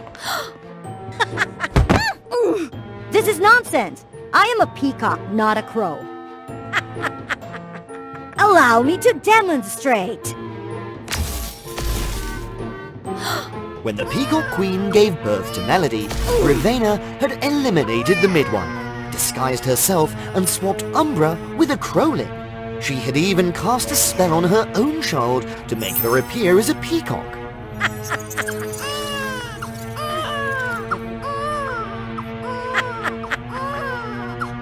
She herself was the one who spread the rumor that the queen had given birth to 2 princesses. Thanks to you, I could now carry out my revenge plan. Why did you go to such lengths, Mother? The peacocks were always favored and praised, while the crows were at the bottom of society, treated unjustly. To overthrow them, I needed the power of the divine gem. And you were the one who would wield it, Umbra. So my lack of resemblance to Melody was due to not being from the peacock lineage? As Melody continued to be harsh and critical of herself, she found herself ridiculed by others. I vowed to make them all pay. Who is Umbra talking to? Umbra! It's late! Go to bed quickly so you regain for the competition. Stop standing there babbling. I must become the most beautiful dancer. Was I too harsh? On the last day before the grand festival, Melody began her practice. She noticed Umbra in the distance, secretly observing her. Umbra, don't hide! Come out! Anyway, I was the chosen one, but to make you completely admit it, we better compete against each other. Fine, let's see. Melody began her first dance steps. Strangely, her legs felt stiff, no longer as agile and graceful as before. Melody fell and tried coming back to the dance, but her body no longer obeyed her commands. She had been too overconfident and negligent in her training. It was Umbra's turn, and she glided gracefully across the ground like a gentle breeze. Umbra had improved a lot. However, Melody's elation turned to shock as everyone cheered for Umbra. They believed Umbra was the chosen one for the performance, while Melody was seen as inferior. This feeling was terrible. I used to employ this negative approach in the past, hoping that she would improve, but unintentionally, it made Umbra feel pitiful beyond measure.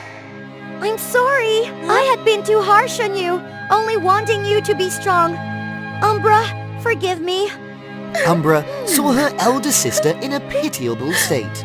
She wiped away Melody's tears, also realized that her revenge mission was not complete. The night of the festival arrived as predicted, and true to the forecast, Umbra was chosen to perform before the divine gem. She gazed at the gem, her eyes as if wanting to devour it. Umbra began to dance.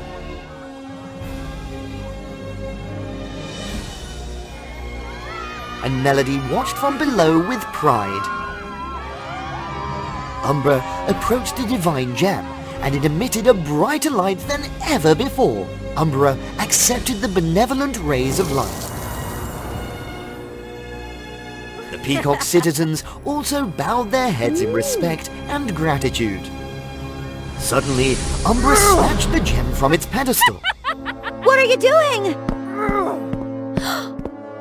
From now on, this gem belongs to me. Don't do something foolish, Umbra.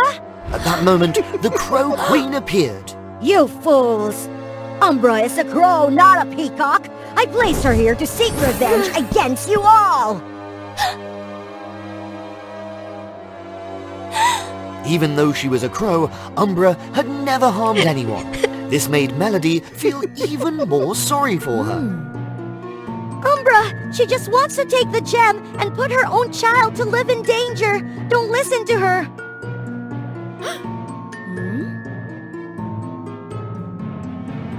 Get out of here! Melody immediately chased after her.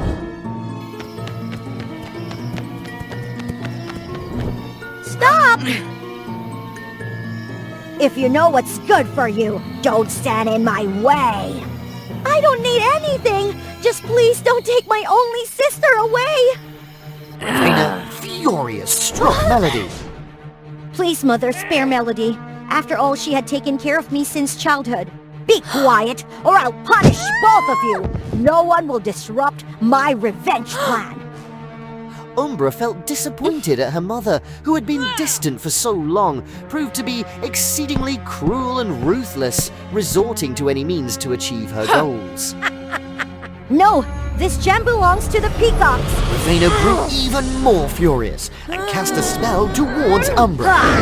Melody quickly unfurled her peacock tail to shield her sister. Her peacock tail acted as a sturdy barrier, deflecting the reverse spell back towards Ravenna. Ravenna was thrown back into a tree and fell unconscious. Melody's once bright tail was now tattered. Thank you for saving me, sister. No matter what happened, you were always a member of the Peacock clan. Both of them returned the gem to its original position. As for Ravenna, she was imprisoned in the darkest dungeon, paying for the mistakes she had made. Is the wedding truly the perfect ending of love? It could be true if you're reading a fairy tale. After going through many ups and downs, in the end, the princess and the prince will live happily ever after, and the curtain falls. But that does not happen in today's story.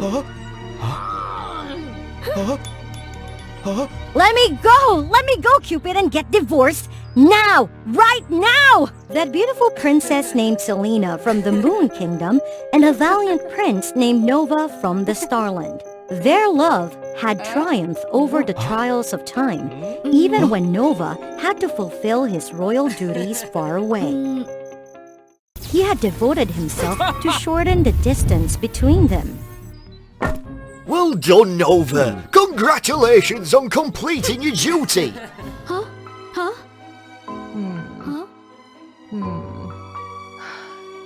On the other hand, Selena was willing to give up the chance to become the heir of Skyland. To accept Nova's proposal, they were both unaware that love, though nurtured for many years with sacrifices and efforts, might not be enough to sustain their happiness. After 5 years of marriage, the Moon Princess and the Star Prince decided to part ways. But why do we have to part ways? For the 9th time this month, you want to go to Skyland? It's dangerous there, with wild Pegasus and lightning strikes lurking in the clouds. I understand it can be risky, Selena, but it's also exciting. I'll protect you. No, no, no! I'm terrified of those dangerous journeys! It turned out that the timid princess only desired a peaceful life, while her husband longed for adventurous escapades across the vast sky. But Selena's fear overwhelmed her, and she couldn't step out of her comfort zone to share in Nova's excitement. Nova, set each other free! Lost in sorrow, the two didn't realize that danger was approaching.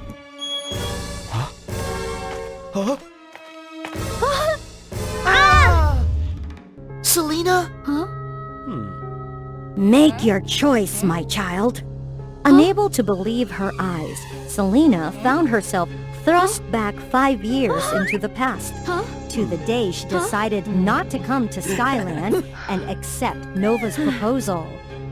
If given a second chance, she would. I will go to Skyland.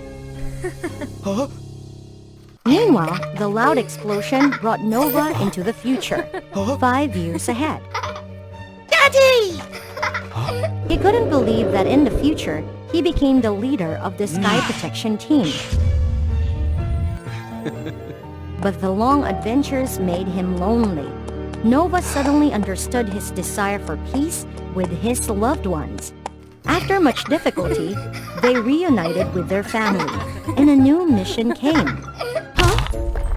Urgent news. This is Monolith, the stone guardian of the Colossus Black Hole. I'm sorry, but something big has happened.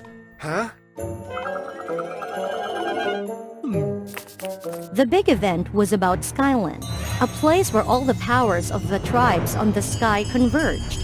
It was always threatened by the Colossus Black Hole. Monolith recalled that the last time the Black Hole wanted to swallow Skyland was 10 years ago, and a princess sacrificed herself, using her power to create a protective thread. These days, the thread was weakening, and Skyland was about to be swallowed by the Colossus Black Hole.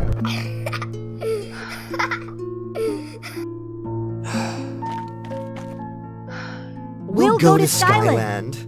Though she had been here for a few days, Selena, the Moon Princess, hesitated and only roamed around the Moon Island, where the power of her homeland was hidden, chasing after the warm light.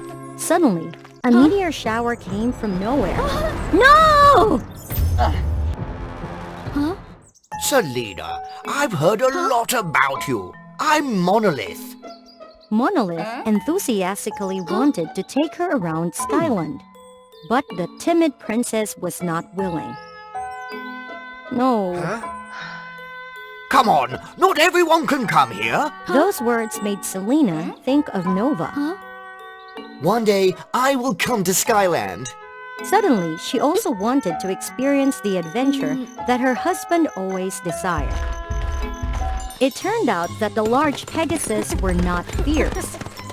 It turned out that the clouds were not always filled with lightning or burning sun rays. They were soft and magical.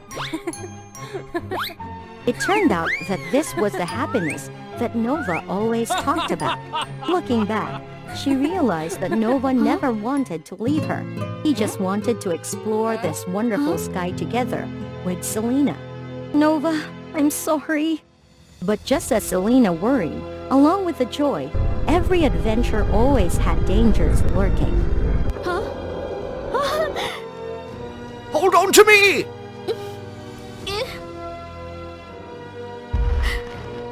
What's happening? The gravitational pull of the Colossus black hole is active again. It's a powerful black hole that can suck in everything around it, including Skyland. So what about the power of the tribes? We can't let Colossus wipe everything out. Selena didn't know that, in another dimension of space, her loved one was also extremely worried about the pull of the black hole. He struggled using the light from stars to move the black hole, but it seemed futile. It barely budged.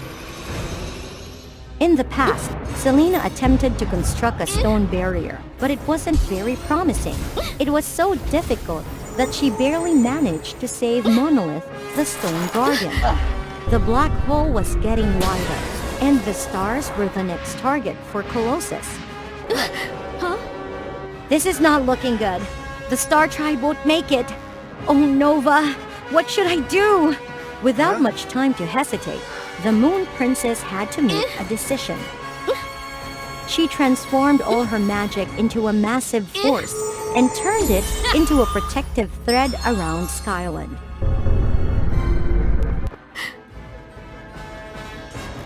Nova, I love you. Selena was exhausted and almost out of strength. Tell Nova I picked up this gemstone from Skyland to give to him. I'm sorry for everything. Finally, Skyland was peaceful again. But in the future, the Colossus black hole continued to release violent storms, like monsters ready to swallow everything. Its current prey was the power of the moon. This worried Nova greatly. Selena?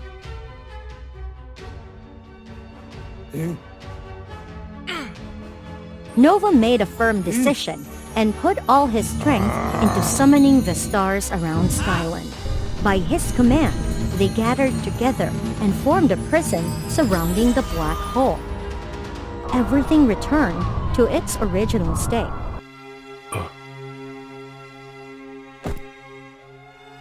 Bring this to my wife. Tell her I love her. I'm sorry. Thus, in the two dimensions of space, the Moon Princess and the Star Prince disappeared in the suffering of the Stone Man Monolith. What a wonderful love story! It turned out that Monolith had collaborated with Cupid. Cupid didn't want to witness the young couple parting in regret. So together, with the god of time Kronos, the dream god Morpheus, and the stone man Monolith, they created a perfect plan. Kronos brought Selena back to the past to try to set foot on the interesting places she missed. On the other hand, Morpheus wove a dream for Nova's soul to live in. The scenery was an illusion, but the thoughts and emotions were his. Selena? Nova woke up while Selena was still talking to the Supreme Goddess. I will reward you with a chance to be reborn. Stay here and take over Skyland. Are you hesitating? Aren't you always scared of the dangers that lurk outside? Stay here. This peaceful place will make you happy. From Cupid, Nova knew about his wife's meeting with the Supreme Goddess. What if Selena chooses to stay there? What if she doesn't need me anymore? Oh no, I'm so awful. Then you'll be free. Isn't that your dream? To be free to explore everywhere without worrying about your wife's demands. No, Monolith. My adventure would be so dull without her. No matter what Selena's choice was, he would pursue his love once again. Nova! You? The journey to the past had led her out of her comfort zone. More importantly, she realized, I've come to realize that there is no peace anywhere without you. now Selena and Nova were ready to accompany each other, whether in familiar places or on new adventures. In their story, the wedding is not the perfect ending to love. Love is a journey, and two people will enjoy that journey together with understanding and sharing. The Tree of Life is the symbol of life in the magical evergreen forest. However, the forest deity, the cold-hearted Ulani, sought to destroy it. What ignited such a fiery hatred in her heart? Let's join WOA Fairy Tales to find out.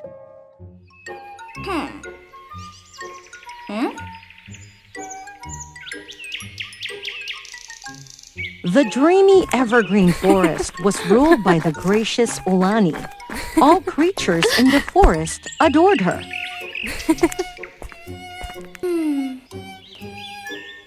Is something wrong, Ulani?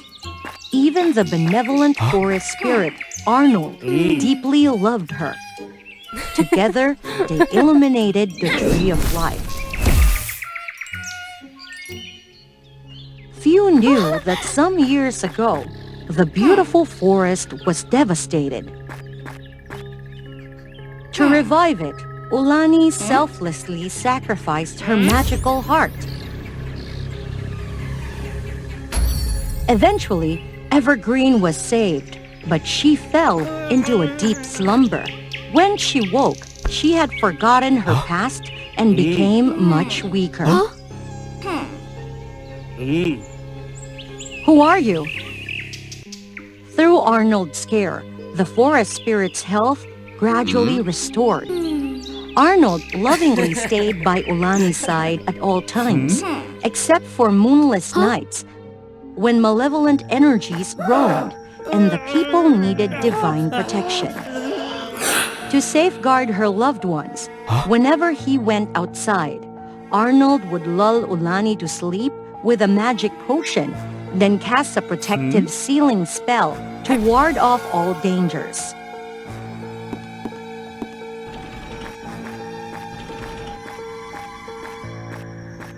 As usual, upon awakening, Ulani strolled through the enchanted forest. Suddenly, she discovered... What is this? Such a peculiar necklace. Has an intruder come? Arnold! Arnold searched the forest with her, but they found no one. It might have been some lost wanderer. Don't worry. After that day, Ulani had strange dreams continuously. One time, she saw a human-shaped oak tree weeping. Another time, a mysterious figure stole her heart. Even more terrifying, in her dreams, the once beautiful evergreen forest withered, filled with sorrow. No!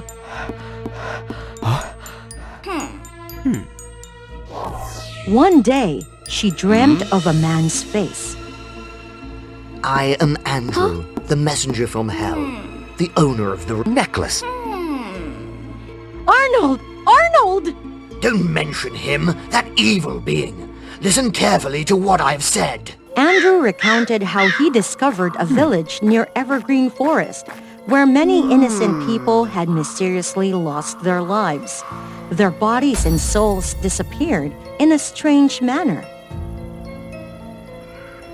Help! After following the trail, he witnessed Arnold kidnapping the villagers into the forest.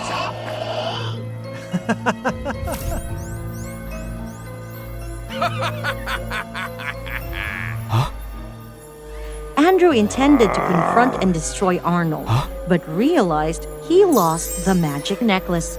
Without it, Andrew's power diminished significantly, so he had to hide and await its discovery.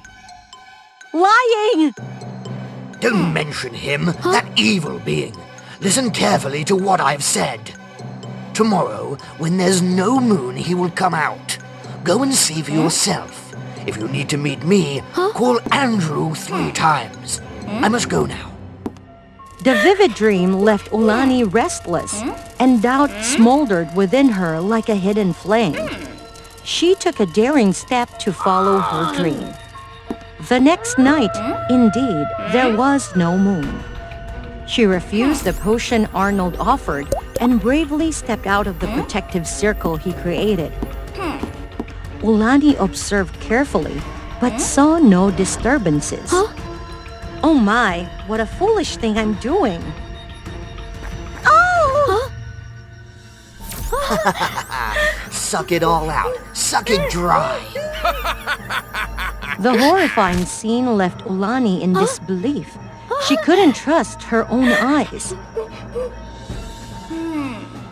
The next day, she woke up in her bed as usual. Have you awakened, my dear? Be gone! I've seen it all! What did you see? Ulani recounted what she had witnessed at the Tree of Life and her dream encounter with the messenger of the underworld, Andrew. Ulani, it was just a dream. Last night, you slept peacefully. Don't try to deceive me. Andrew! Andrew! Andrew! Ulani called Andrew 3 times as instructed, but there was only silence in response. Andrew! Where are you? This can't be! You don't believe me, do you? For the first time, Ulani saw tears in Arnold's eyes. She suddenly realized why she doubted him. Her irrational dream had hurt him. I apologize, Arnold. From that day onwards, she encountered no more evil. Everything returned to how it used to be.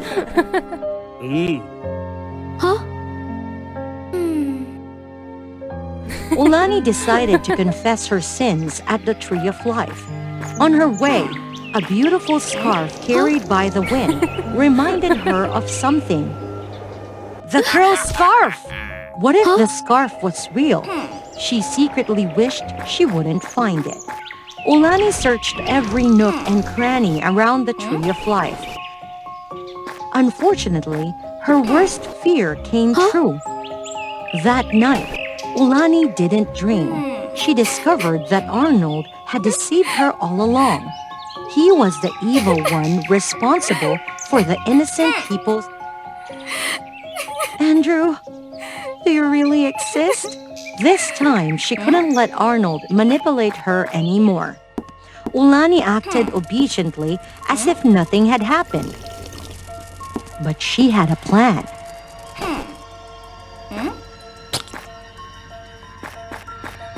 On a dark night, she followed Arnold and discovered a hidden underground chamber. When Arnold left, she descended into the mysterious depths. Andrew! Oh my goodness! It turned out when Arnold left, he didn't protect the villagers. Instead, he kidnapped more innocent souls.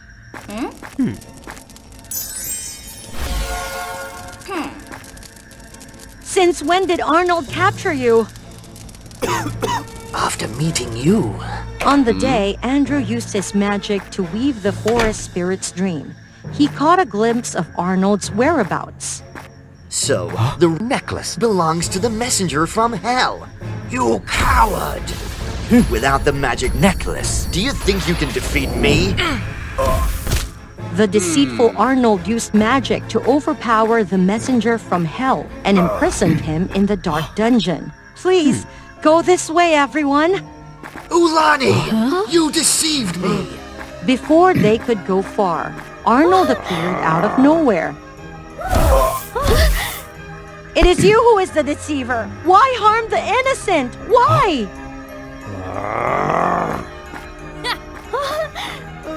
Because that was your desire. No way! The truth was that the forest deity Ulani existed in the form of an oak tree. She always yearned to have legs to wander through evergreen. Arnold was just a mortal man who wanted to marry the forest deity to gain power, but she didn't love him. In response, he did everything to win her heart. Arnold, can the supreme goddess grant me real legs? Yes, just show her your pure heart. But... I will do everything to get it before the warm spring ends. Look, during spring, everything in the forest is fine. Nothing bad will happen. Thus, the forest spirit entrusted him with her magical heart. Ulani waited through spring, summer, and winter. Then she fell into a deep slumber. With the magic in his possession, Arnold returned to the forest, sealed her memories, and created an illusory world sustained by innocent souls. There, he was a hero, loved and adored by the forest spirit. She had the legs she always wished for. Back in reality, Ulani painfully watched the dark fragments of her memories. Now, take the necklace, dispel the chaos, and continue to live happily. Selfish creature! Both my child and husband disappeared under this tree because of your wish. Hush, now defeat him. Ulani was in extreme pain, and she made a resolute decision. No! The forest deity Ulani and the evergreen forest returned to their original forms. You fool! These people will pay the price for what you've done! Come here! Ulani, wake up quickly! Ulani immersed herself in her past, back when she was a vibrant forest deity. I'm sorry, everyone. Ulani, we all love you. Your pure heart will always be yours. That's right. My heart is still mine. So you thought the magic was yours, didn't you? It turns out that the power of the heart is closely tied to the owner's life. When Ulani is no more, it becomes worthless. Take both of us to hell. Let's go! With no other choice, Andrew used the magic necklace on both of them. The forest deity disappeared along with the greedy Arnold. Evergreen Forest was reborn. This story is so sad. But that's not the final ending. Indeed, Ulani, the benevolent forest spirit, was reborn and continued to rule over the forest. The forest deity herself sat sadly, listening to her own story. The night fell. The shimmering lights reflected on the surface of the pond created an atmosphere of mystery and beauty. For generations, the Swan tribe had mastered the art of ballet. No one could resist the graceful beauty and the pristine white wings of the swans as they danced in mesmerizing and flawless movements. Princess Chloe, the unique daughter of the king, was entrusted with the important task of inheriting the golden throne of the Swan tribe. To become the queen, Chloe had to defeat other talented candidates in the ballet competition right after her father's reign ended. Anyone could participate in the competition, but Chloe's royal family always won the first prize, never losing the throne to anyone else.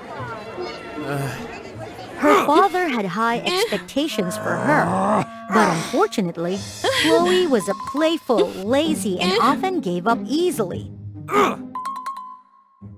Subscribe to WOA Fairy Tales to follow the story. Since she was young, Chloe had heard about the extraordinary power of the Swan tribe. They had the ability to control magic when they danced, and the legendary dance of her family contained immense power. To achieve that, Chloe had to practice tirelessly every day, but the legendary dance was too difficult for her.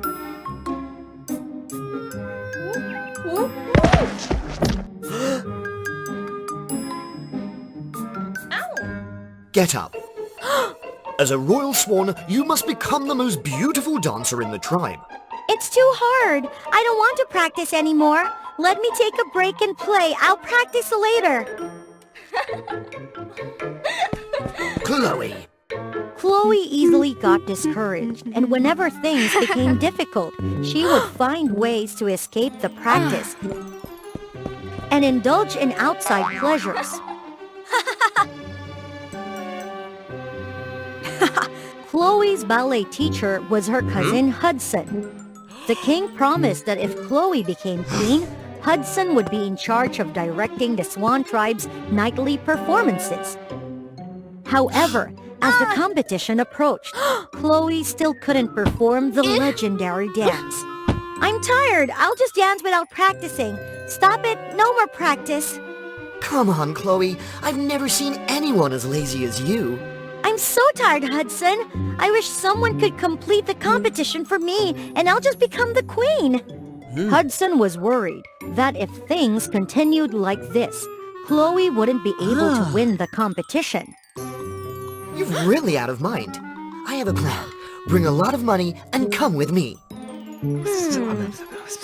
Wow, Hudson, you're truly the smartest. Together, Hudson and Chloe sought out a malevolent witch who specialized in fulfilling dark desires for money. In short, I want someone incredibly talented to dance for me. Solve it quickly, old hag. Very well, lazy princess. This little item can help you with that. Pluck a feather and put it here.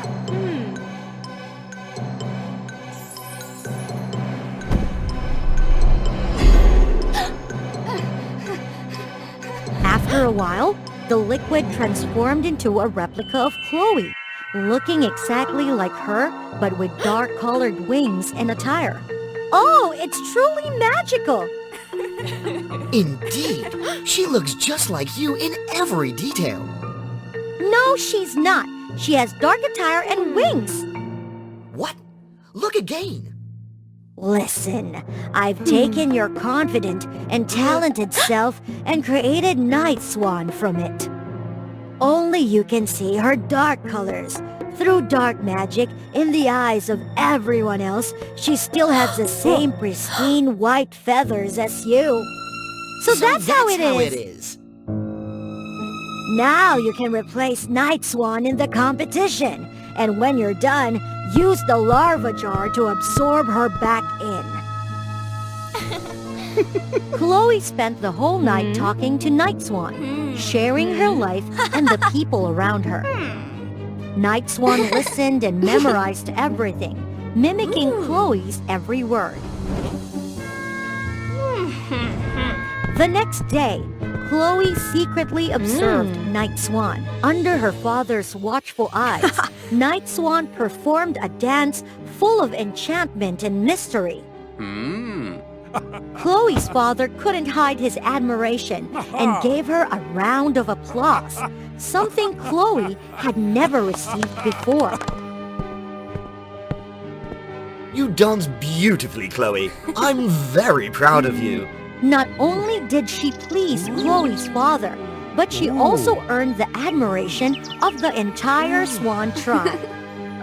She was truly a priceless treasure of the royal family, something Chloe could never achieve. Chloe felt joyful and happy. Even the lazy ones have their own ways to succeed, don't they? Chloe spent her days playing, while Night Swan stayed behind to train with Hudson for the exquisite legendary dance. On the day of the competition, Chloe hid in a secluded corner and eagerly watched Night Swan perform. Her dance was extraordinary, delicate as the morning dew and enchanting.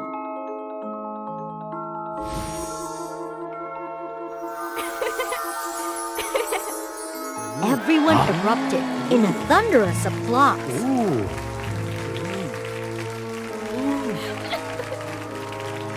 Let's welcome our new Swan Queen, Chloe.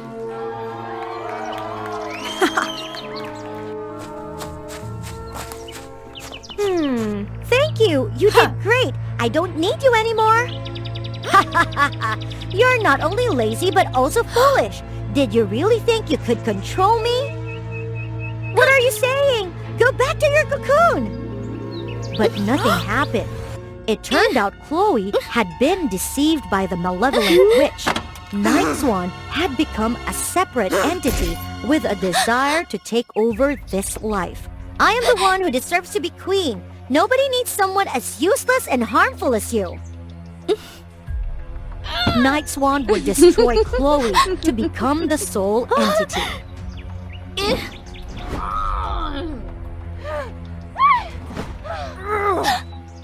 Give up, princess! Surrender your body to me! Never!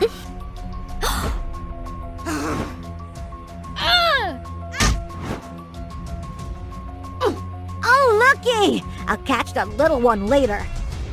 She was fortunate to survive such a powerful collision. She felt extremely scared of the dark magic and the consequences she had caused due to her laziness and selfishness. Hudson finally found her in her worst state. Chloe, I found you. I've been searching for you. Hudson, I didn't know what to do anymore. Do you know? Night Swan has gained absolute power. Even your father can't stop her. And I can't even be sure if Father will believe me. There's no one left to help me. You are the only one who can save yourself. Stand up, Chloe. Determination ignited within Chloe like a burning torch amidst the storm. This time, she would truly change. I understand. Keep teaching me to dance, Hudson. I want to defeat Night Swan and reclaim my life. The two siblings went to a cottage in the forest and practiced ballet day and night. Her usual laziness was replaced by a determined gaze that was unafraid of challenges.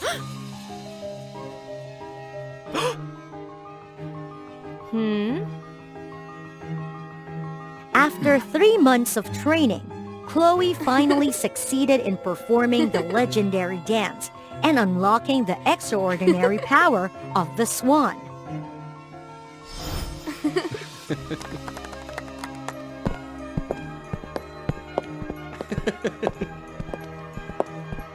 After ascending to the throne, Night Swan revealed her tyranny and cruelty.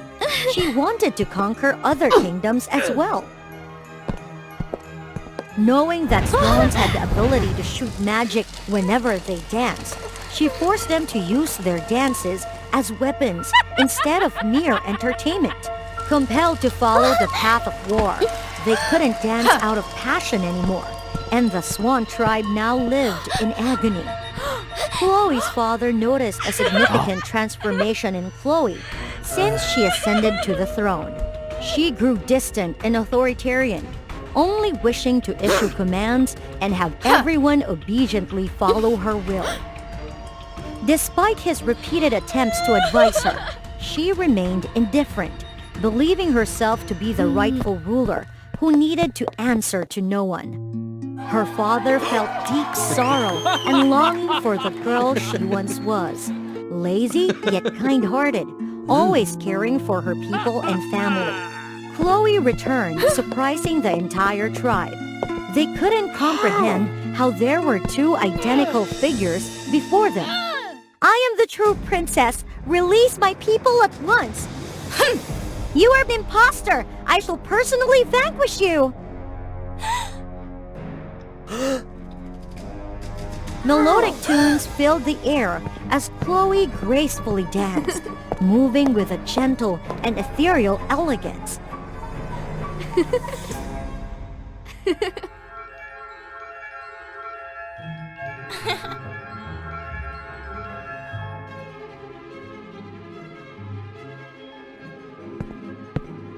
In contrast, Night Swan possessed a seductive and commanding dance, exhibiting powerful and unpredictable movements.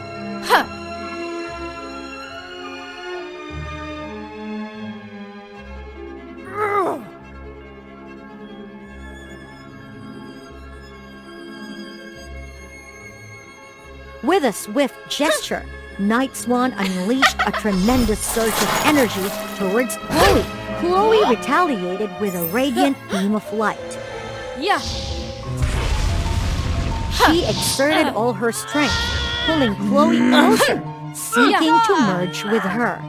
Chloe found herself completely overpowered, unable to break free.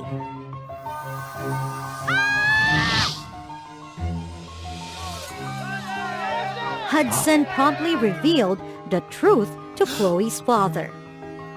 Chloe's father gazed at Night Swan with perplexity. Through his eyes, he beheld a replica that gleamed as lustrously as Chloe once did. Cease your deceitful words! Where are my soldiers? Take him away! As Chloe delved into Night Swan's subconscious, she found herself entranced in a world of darkness and gloom. I am defeated. Oh, if only I had heeded my father's words. I truly am the most wretched child. Suddenly, Chloe glimpsed fleeting fragments of memories, witnessing her father's words of encouragement and unwavering support, urging her towards success. Oh, Chloe, endeavor is a journey of relentless determination and discipline. Keep striving, my dear. I have faith in you. Soon, images of the two of them, joyfully admiring the graceful performances of the Swan tribe, unfolded before her eyes. They danced with fervent passion, upholding an age-old tradition that could never be shattered. These fragments of cherished memories enveloped Chloe with a newfound strength. Determined, Chloe set out to find anything that could aid her escape from this predicament. She traversed the endless expanse of nothingness until at last she discovered a strand of radiant white swan feather.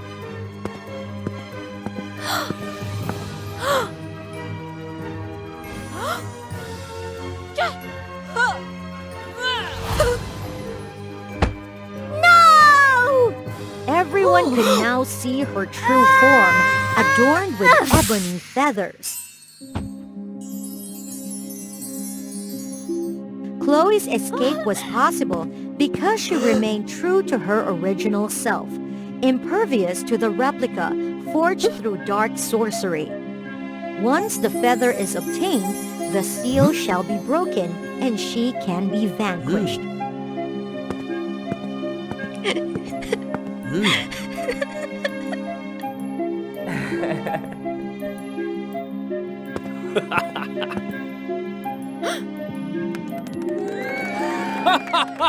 Chloe came to realize that maturity entailed not only accepting responsibility, but also dedicating oneself to relentless self-improvement in order to achieve success.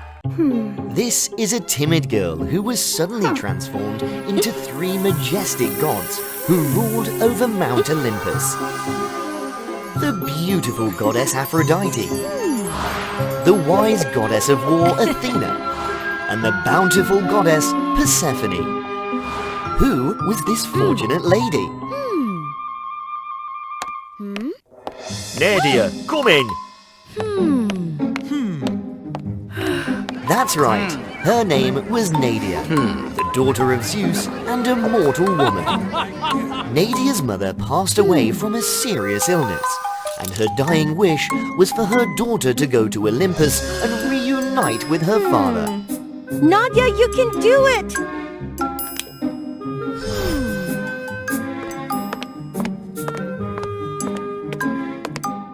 In the land of noble gods, a mere mortal girl was not warmly welcomed.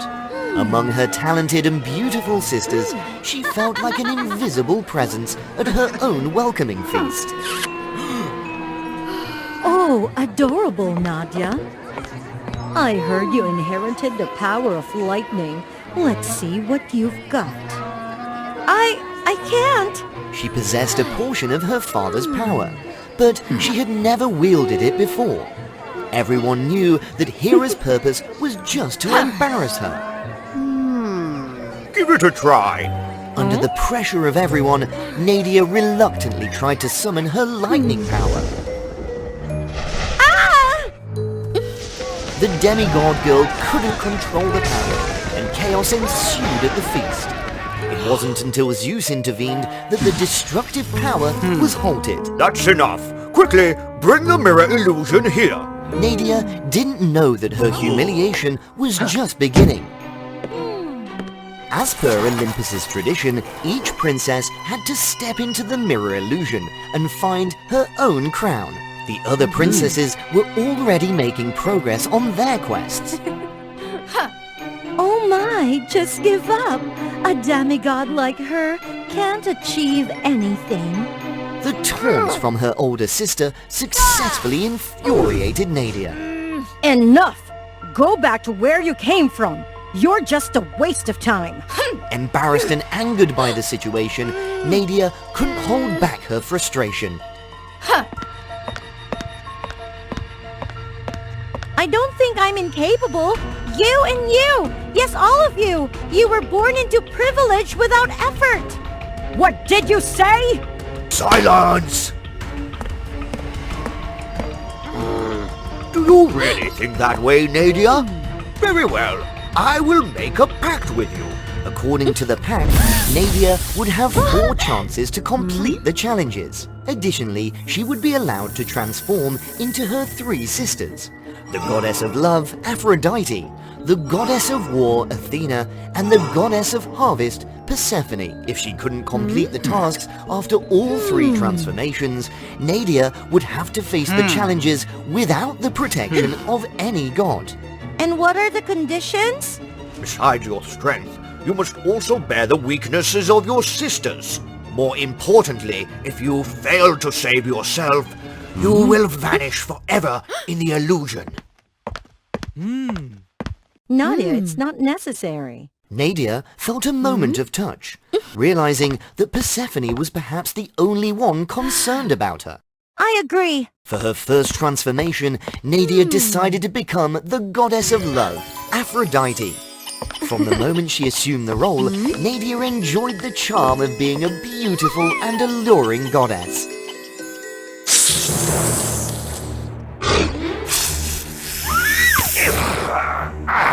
She met Leo, a kind forest deity, who was instantly captivated by her. They went on sweet dates, and for the first time, Nadia boldly used her powers, creating a dazzling rain of light that left Leo in awe. Listening to Nadia's story, the kind forest deity immediately offered to help.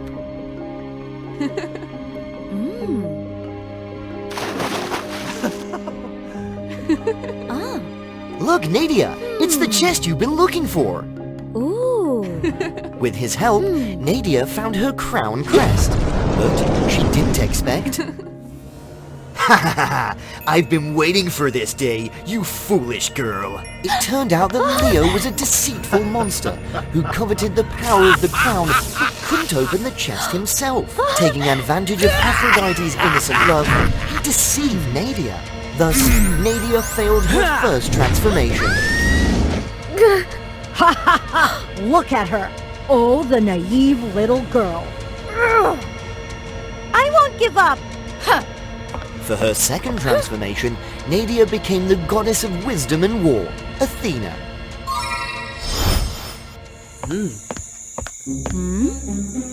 Please, goddess, save this weak soul! Nadia immediately recognized the deceitful monster. She turned the tables on him, making Leo help her find the crown.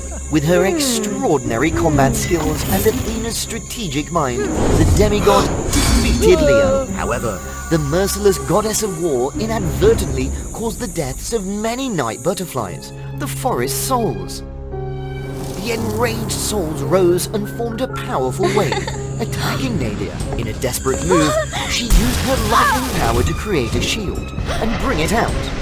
Within the shield, she deftly crafted a second protective barrier. But even with the combined power of her shield and lightning, it was not enough. Nadia continued to fail in her second transformation.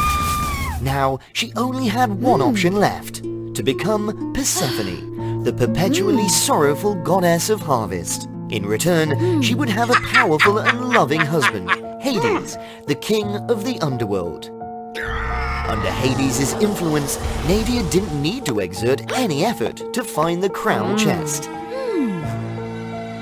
So I passed the challenge just like that? Was it that easy? Oh. My daughter. Are you my daughter? It turned out that the nearby cave used to be the home of a group of refugees who had lost their harvest season. An earthquake had tragically separated the mother and her child. She longed to see her daughter again, whether she was alive or not. I am not your daughter. Moved by the old woman's plight, Nadia felt compelled to do something. She thought about her journey, the power inherited from her father that had created the sparkling rain, destroyed great rocks, and so on. That power would surely help her save herself. Nadia decided to awaken her lightning power. But inside, there were only unfamiliar souls. The earthquake had taken the mother's life, and her daughter was forever lost. Famine and poverty had brought suffering to so many people. As a goddess of harvest, once abducted by Hades from her mother, Nadia couldn't hold back her pain and sorrow. She gave up the power of the crown to save the lands in distress.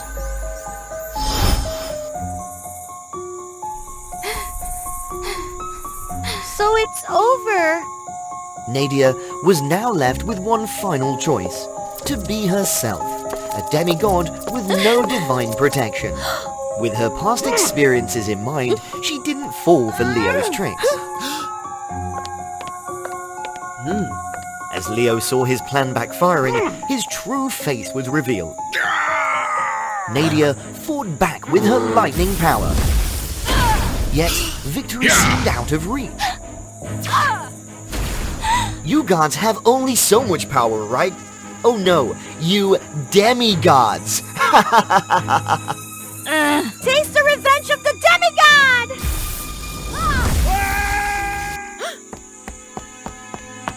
Nadia managed to escape the clutches of the demon Leo, but was soon exhausted and lost her way.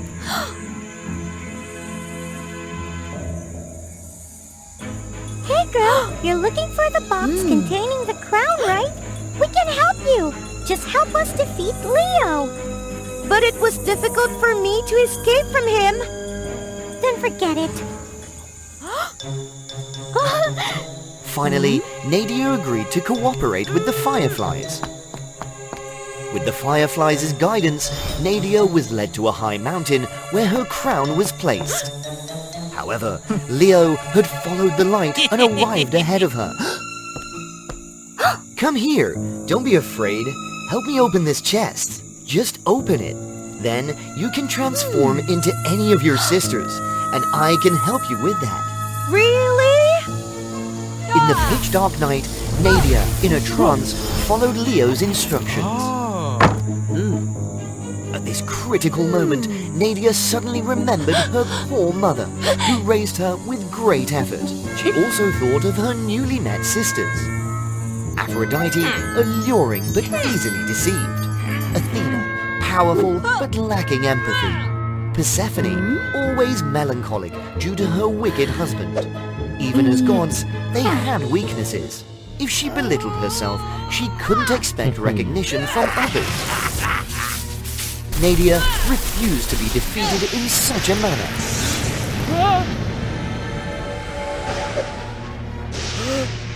Don't you dare take my crown! She was determined to keep her promise to the fireflies. No! The atmosphere at Mount Olympus grew tense. Nonsense! Zeus's unintentional display of power caused the sound from the feast to enter the illusion. I expected it to live longer. So weak. You're weak, not me! Nadia, I won't give up! As she saw the swarm of night butterfly chasing Firefly's light, she came up with a plan. Nadia closed her eyes, recalling her journey. The strength of her father passed down to her, which allowed her to create sparkling rain and form a shield of lightning, even destroying giant boulders. That power, combined with her unwavering determination, caused her to emit a radiant glow in the dark. The gods believed that she couldn't return.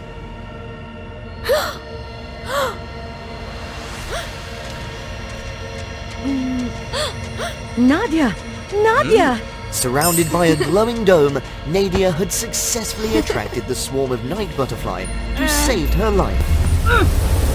Nadia returned safely and finally gained the recognition of the gods and her family.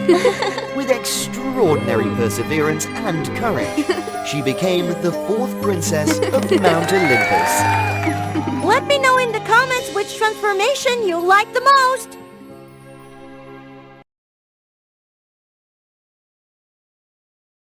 You love someone, but don't know how to make that one have feelings for you? Amy, the goddess of love, is your answer. Just an arrow of love shot by me, and your love will surely be responded. Want to have a lover? Just subscribe to WOA Fairy Tales English for us to reach 1 million subscribers together. Then love will come to you immediately. Cyrus Mountain, the residence of the gods, is beautifully decorated on the love goddess's Valentine's Day. Congratulations on the day of our beloved love goddess, Amy. My God, that's great! Thank you all so much! Cheers! Congratulations on matching a new couple, my dear. They must be really happy and grateful to you now. It's my job. I've been doing this for so long, and I still don't understand why everyone needs love like that. Especially being a love goddess. But she didn't know what love was, because her love arrows only worked on humans, so she couldn't try them on herself. If love causes pain, then I don't need it. I love myself and I'm happy with what I have. Amy enjoys her celebratory drinks too much and flew through the cold, windy night in a tipsy state. The devils suddenly flew there and attacked her. It turned out she had unknowingly entered demon territory. Amy fought back fiercely. She could escape from the devils, but she was seriously wounded. She was exhausted as she landed in the nearby forest, then fainted. Waking up in an unfamiliar house, she saw a boy was taking care of her wounds. He was Tobias. Amy was so lucky that Tobias had found her and brought her home. You're awake? You're truly a goddess. It's miraculous. Thank you for taking care of me. It's nothing. Just take a rest. Amy quickly recovered under Tobias's nursing care. As Tobias was sound asleep, Amy didn't want to wake him up, so she silently placed a kiss on his forehead as a blessing. From now on, I will protect you, Tobias. Time went by, and Amy continued to watch over Tobias. He became a matured and friendly man who was loved by everyone, especially the girl. However, Tobias didn't seem to be interested in anyone. After observing him for a while, Amy could see that he hadn't had feelings for anyone. Why don't you have feelings for anyone, Tobias? As long as you love anyone and ask the love goddess, I will make her fall for you. A few days later, Tobias finally met a girl who made his heart race. Defane, a beautiful girl who made him interested. They usually went out and spent their precious time together. Beautiful Defane, could we meet at the forest where we first met tomorrow? I have something to tell you. You're making me curious, but I trust you. Let's meet there tomorrow. Thank you so much. Immediately after saying goodbye to Defane, Tobias bought the freshest bouquet and the most luxurious gift in the village. Hope that Daphne will love this gift and accept my love. Oh, my beautiful Daphne. Far above on the clouds, the love goddess Amy was always watching and witnessing it all. Finally, this day has come. In the name of the love goddess, I will help you win the heart of that beautiful lady. The next day, Amy watched from a distance as Tobias and Daphne in the forest. They lovingly looked at each other. Daphne, your singing voice and beauty are like those of a goddess, and I really love them. Will you be my girlfriend? Amy casted a spell on her love arrow and shot an arrow towards Daphne. Strangely, after being hit by the arrow, Daphne showed no signs of falling in love with Tobias. Tobias, I appreciate your love, but just wait for my answer. Then Daphne headed into the forest, leaving Tobias deep in thought and feeling down. Why didn't my love arrow work? Did I make a mistake with my magic? I have to follow her to see what is happening. Amy quietly followed Daphne into the dark forest. Why would Daphne go into such a creepy forest? Suddenly, Daphne looked directly at Amy, as if she had been discovered. Before Amy could react, an unknown force shot towards her wings, and she fainted. Amy woke up in the familiar room before, didn't know why she was there. What happened? It hurts. I followed Daphne to the forest, then why am I here? Lost in her own thoughts, Amy didn't know Tobias had entered the room. I knocked on the door, but it seems you didn't hear that. You must have been really frightened. Don't worry, your injuries were treated in time, and you'll be fine. This is the first time Amy has seen Tobias that close since he grew into a handsome and caring man. Tobias's care and attention make the love goddess feel confused. Thank you for taking care of me. How did you find me? You don't remember anything? Last night, I heard a scream in the forest, so I ran there and found you by the river. Amy was really irritated while being unable to know why she had fainted by the river. You should rest here until you're fully recovered. Amy agreed, because she also felt that she needed more rest and wanted to repay Tobias. During the days spent with Tobias, she was well cared for and gradually recovered. Tobias brought a new set of bows to practice for an upcoming competition in the exhibition, hoping to impress Daphne when she returned.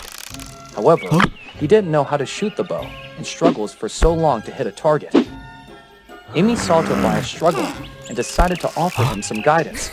However, as a man, he felt embarrassed while receiving instruction from a girl. He ignored her advice, continued to miss his targets. Being angry when Tobias ignored the help from a skillful goddess like her, Amy decided to perform her own skills.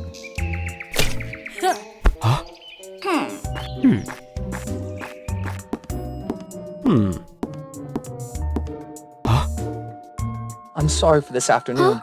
Please continue to guide me. Amy was touched by his sincerity. Amy agreed to help him. They practiced diligently together, with Amy regaining her strength and Tobias finally hitting his target. He hugged Amy to celebrate. Tobias did it! I should return after the competition! However, Amy found a strange discomfort in her heart. What's this feeling? My heart races. Do I like Tobias? The day of competition finally arrived. Amy and Tobias together went to the exhibition and registered. As she glanced at the bulletin board, she saw a notice about mysterious disappearances of young men. She worriedly told Tobias. He immediately comforted her. The competition started with many skilled and handsome competitors. But with Amy, Tobias was the most handsome man. All efforts were repaid. When Tobias had defeated all the opponents easily, the prize-giving ceremony happened with the congratulations of everyone. From the crow, the one that no one had expected, Daphne rushed there to embrace Tobias, offering her congratulations. Seeing everything was fine, Amy silently left. She returned to her original form and flew back to her world. Where are you, Amy? This prize I want to share with you. Daphne is really angry after the competition, as she went back with Tobias, but he hadn't paid much attention to her. You look tired. My house is near here. Let's go there and take some rest. Tobias, feeling dejected and exhausted, agreed to Daphne's invitation. Being back to Cyrus, Amy missed Tobias, but she thought that he was being happy beside Daphne. Her heart broke. Seeing Amy come back in a bad mood, the other gods asked after her. Amy told them the whole story and her strange feeling. The gods couldn't hold their smiles while hearing it. Oh my goddess of love. That's the love girl. You love that guy. Turns out it's the love. Now I get it. What are you waiting for? Go see him. You're right. I have to go see him. But if Tobias is happy now with Daphne, I will silently protect their love. She went to his house, but couldn't see him. Where could Tobias be? I can't see Daphne either. Daphne? That's right. I was injured after following Daphne into the forest. I should try to find her. The forest where Daphne lived was so dark and scary. Amy felt a strange sense of familiarity, but she couldn't remember.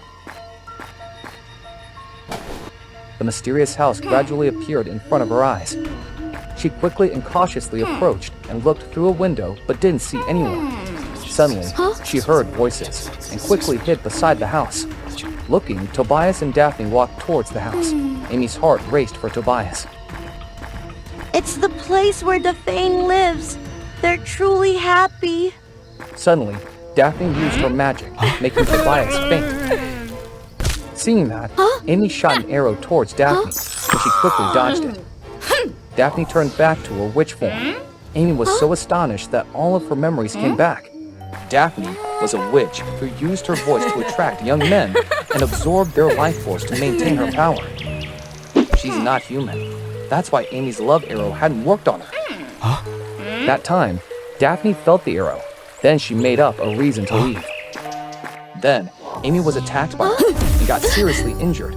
She fought back fiercely. She managed to run away, but was eventually cornered at a waterfall, where Daphne attacked and Amy fell. Amy fiercely fought against the witch Daphne.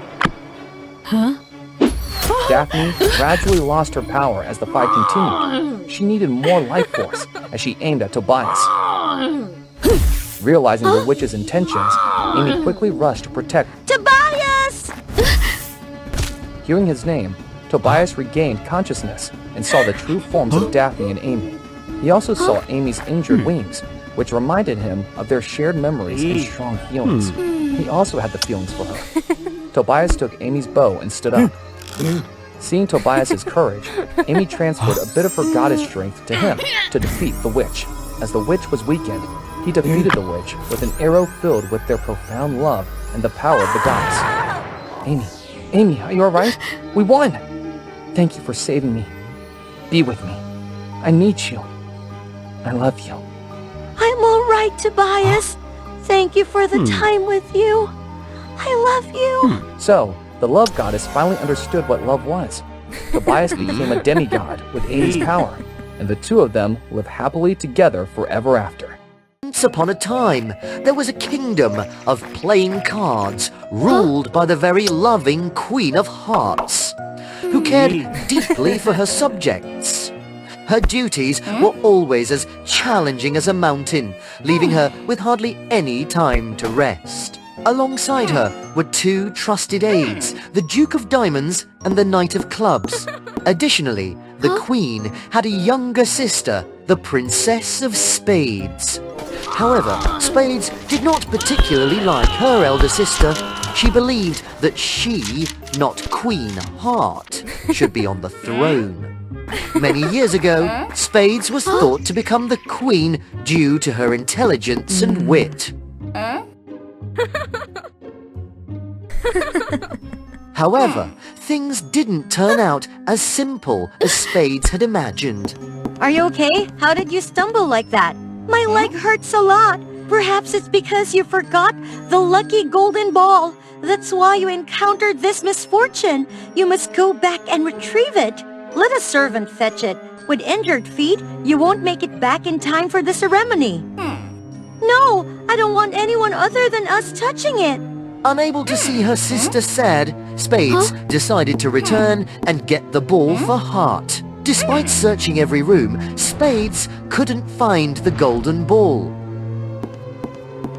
When she gave up and rushed to the ceremony, it had already ended.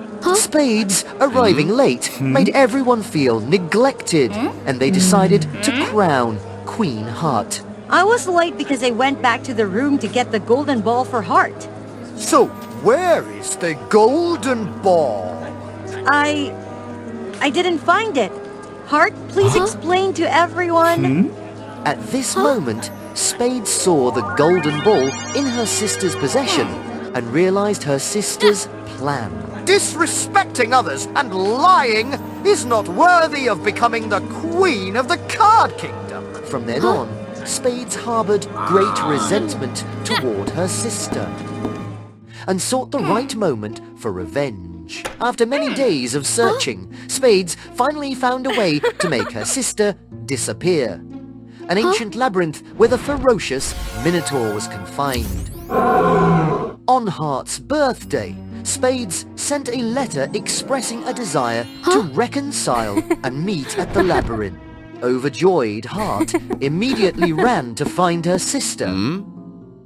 Spades had prepared by leaving the labyrinth gate open, waiting for her sister to enter. Spades claimed that behind the main gate was a gift she had prepared for her sister as a gesture of reconciliation. Queen Heart, trusting without a hint of suspicion, proceeded into the room. As soon as the opportunity presented itself, Spades swiftly closed the door. Enjoy your gift, dear sister. I'll take over your throne as the queen. The disappearance of Queen Heart caused great concern among the people. Without a queen to handle affairs, the kingdom will fall into chaos. I can replace her, although I'm not free, but if you wish to have someone as queen, I am more than willing. But, Your Highness Spades, I fear that this is impossible. Have you forgotten? If not for the incident, the throne was meant for me. I'll only temporarily replace Queen Heart in her absence. In that case, please assist until we find Queen Heart. You'll never find my sister again. Finally, I can take back what was mine. However, after only a few days, Spades' dream shattered as the life of a queen was not as easy as she had thought. She had to work continuously with hardly any time to rest. I won't do it anymore! You must, Princess. If you don't handle these matters, the kingdom will be at risk of collapsing. Who knew a peaceful kingdom could have so many issues like that? Because all issues were resolved by Queen Heart. The kingdom could enjoy such peace. I'll find Queen Heart for you, is that okay? Just wanted to be a queen, Spades had no intention of letting the kingdom of cards fall into ruin. Thus, she decided to return to the labyrinth to find Queen Heart. Hope that with her intelligence, my sister won't let that monster end her so easily. A while later, Spades finally reached the center of the labyrinth. To her surprise, Queen Heart was not only safe, but also playing chess with the Minotaur. Thank God you're still alive! Spades! I really enjoyed your gift. I've never had a holiday like this. Whatever, it's time for you to come back. The kingdom needs you. But I haven't fully enjoyed this vacation yet. Everyone in the kingdom needs you now. I need her too. She promised to play chess with me until I can win. She can't just leave after winning over 500 games. Let him win this game. No, because he only has one piece left. Besides, I don't want to deceive any innocent creature. I don't care. I have to take it back today. Spades decided to take Heart away, making the monster really angry. The monster immediately closed the entrance tightly. I can't let anyone enter or leave the labyrinth arbitrarily. Otherwise, my majesty as a monster will be completely lost. What do you want? If you can answer all of my 3 questions, I'll let you go. Fine, ask quickly. The first question. I have 4 legs in the morning, 2 legs at noon, and 3 legs in the evening. What am I? A human. In the morning, you crawl on all 4s as babies. At noon, you walk on 2 legs. And in the evening, you use a cane, making it 3 legs. Fine, what about this one? I am a cup of water, and I am full, but have no water. What am I? A leaking cup with no bottom. You're really good. I'll find a more difficult question. If you're going to ask questions from that old book, I already know all the answers. In that case, I won't quiz you anymore. The question will be about honesty. Whatever you ask, the result will be the same. Who does Heart love the most? When Heart was about to answer, the monster immediately casted a spell, preventing her from speaking. This is the question for Spades. The question made Spades hesitate a little bit. In the past, Spades had always believed that Heart cared for her, but after that incident, she wasn't sure if Heart truly loved her. Maybe Duke Diamond? Because he has always taken care of everything. You're wrong. Then it must be the Knight of Clubs, as he always stays by Heart's side to protect her. Still not correct. Then who is it? It's you, Spades. You lied. Until now, you still want to deceive me? At this point, Heart explained the reason. In the past, she ascended to the throne as the Queen because of Spades. Spades, naturally lively and unsuitable for sitting still. Heart was so worried that Spades wouldn't be happy when she became the Queen, burdened with the responsibilities of the crown. Therefore, she wanted to take that responsibility for her sister. However, it caused a crack in their sisterly bond. I'm really glad you changed your mind and came to find me. Did you know from the beginning that I was deceiving you?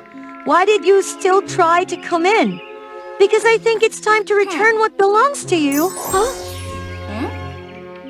Please, let Spades leave. I will stay here with you. Otherwise, I won't play chess with you anymore. All right, anyway, I only need her to stay. You can go, Spades. Saying that, the monster opened the exit for Spades to leave. I'm not going to be the queen anymore during the days without you. I've done enough. Suddenly, Spades pulled Heart and ran away. If that's the case, then no one is allowed to leave here. When the monster was about to attack, a figure rushed in to block the blow. That was the Knight of Clubs. It turned out that Duke Dinamond had always suspected Spades. So he secretly sent the Knight of Clubs to follow her and find the Queen. Under the skill of the Knight of Clubs, the monster was quickly defeated. Don't harm him! He's just so lonely. That's why he wanted me to stay and play with him. Minotaur, be good and stay here. When I have time, I'll come and play with you again. Really? I promise. So, in the end, the monster allowed everyone to leave. Since then, Heart and Spades resolved all conflicts and became as close as before. In addition, Spades helped her sister share some of the works. 500 years ago in Dreamland, a realm where magical creatures once thrived, a great devastation occurred. After a fierce battle with the Raven clan, the Raven King sought to kidnap the precious fairy alchemist, mercilessly slaughtering wherever he went. In the end, the Flower Fairy clan had to sacrifice half of their kin to steal away the Raven King. Since then, the chief of the Floral Fairy clan was honored as the ruler of the island. However, the Raven King's imprisonment is merely temporary. Given a day of sufficient strength, he can break free completely. And that day finally arrived. In an instant, the beauty of Dreamland vanished. You have shattered my family, and now it's time for you to pay. Mother of Floral Fairy Peony entrusted all of their flower spirit, the essence of their magic power, to her daughter. This was to protect her and send her back to the past 500 years ago. The fusion resulted in the sacrifice of all the floral fairies. Peony carried a great responsibility to defeat the Raven King before he succumbed to darkness. Peony lost all her strength and was severely wounded, falling into the human world.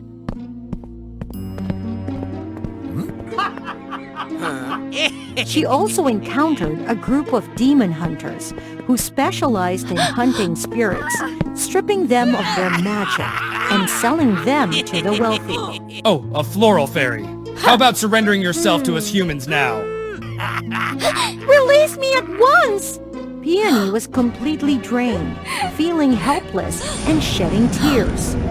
And at her most desperate moment, Ryan appeared. It's you again, you little fool. Go away.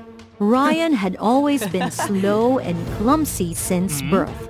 He had a large body, but a mind no different from a 10-year-old child. Whenever he had the chance, Ryan secretly tried to release the prey of the demon hunters. That's why he was always despised.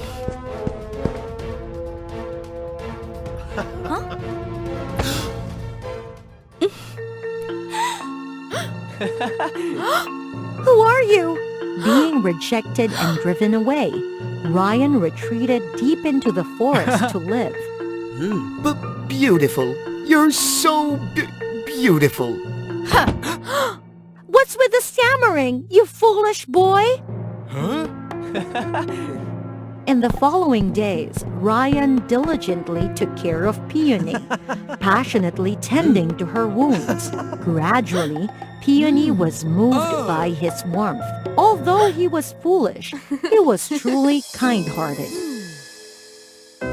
Of course, Peony didn't forget her mission. However, she didn't know where to find and gather information about the Raven King now. She only knew that he had a distinctive raven feather-shaped mark on his chest, the source of his power's corruption. Ryan always helped her gather information about the Raven King. On the 7th day, there was no news about the Raven, but mysterious incidents occurred on the streets. It involved the disappearance of a series of young girls reaching maturity. Furthermore, the number of wild creatures in the forest was decreasing. One sleepless night, a disturbing event took place. Something's wrong! Let's go, Ryan!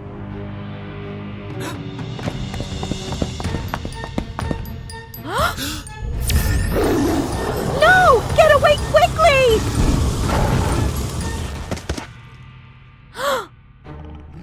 The mark on the tiger's forehead. I saw it at the crime scenes. There are many rumors that in order to gain more power, the Raven King took the lives of many young girls and wild animals to refine his elixirs. This must be connected to him. However, with her current power, she would struggle to oppose him. When her magical power was restored, Peony bid farewell to Ryan and decided to go to Dreamland to find the clan chief. At that time, her floral clan was not yet the most powerful. In terms of hierarchy, he was her grandfather. Nonsense. Time cannot be reversed. And are you truly a floral fairy? Everything I've said is the truth. The clan chief's attitude changed, and he immediately welcomed her into the flower clan. Peony was treated as a true princess according to the standards of that era. Day and night, she worked with the clan chief to find a way to defeat the Raven King. She also contributed her magical power to strengthen the flower army. Things changed one day. Help me!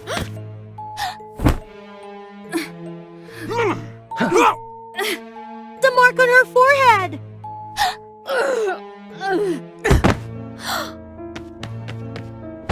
Please save me! The floral goddess will take away my soul to refine his elixirs! Ah!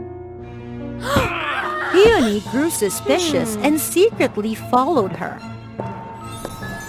She couldn't believe her eyes when she discovered the clan chief's secret chamber. It held a large number of young girls and various beasts and creatures with marks on their heads. The mastermind behind it all was her grandfather, not the Raven King at all. The destruction of Dreamland was also due to false accusations and the loss of his family. It's all deception! In the end, you also fell for it. From the beginning, he didn't believe her words. He only played along to exploit her power. Furthermore, she would be the crucial factor in making his elixirs even stronger. The most despicable enemy has always been the one closest to me. I won't forgive you.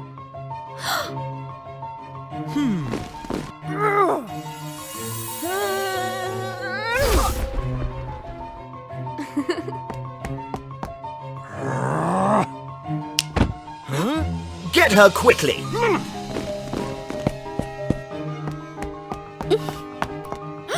The gate! Open now! Oh, Ryan! Unsettled about Peony and always longing for her, Ryan silently watched from outside the gate every day.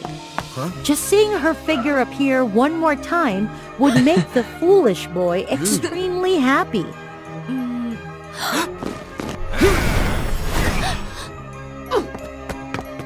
When Ryan saw Peony being attacked by floral soldiers, he didn't hesitate and immediately stepped forward to protect her. Don't touch Peony! You're just a weak mortal! You could lose your life! No! Peony was filled with pain and madness, seeing that fragile figure collapse. Don't cry, milady. You fool! How can you still speak at a time like this? Suddenly, a raven feather emerged from Ryan's chest, glowing brightly. A raven feather! Could it be that Ryan is... The surge of powerful magic transformed Ryan into the Raven King of legends.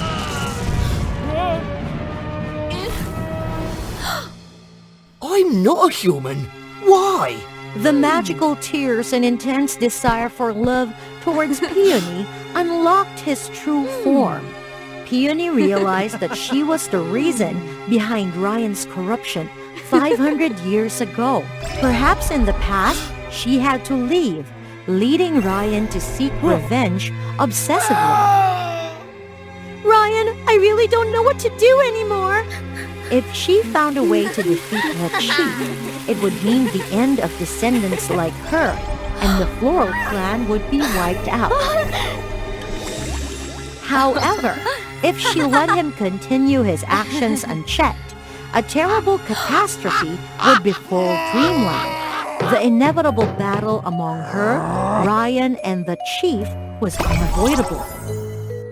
But as long as Peony remained safe, Ryan wouldn't be able to fully unleash his power to defeat the chief. For that to happen, even if it pained her greatly, she had to disappear. She needed to find a reason to keep Ryan staying temporarily. Heartbroken, she reluctantly returned to meet the chief. For the future of our clan, I'm willing to give up all my magical powers for you to take over Dreamland. Excellent! Finally you understand!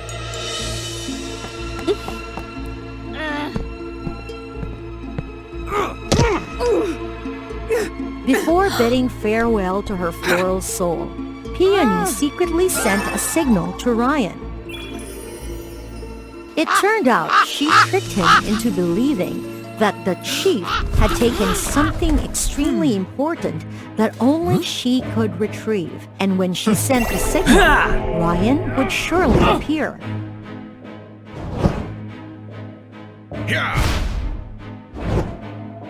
When Ryan arrived, Peony had already retrieved her floral soul. There was one thing the chief didn't anticipate.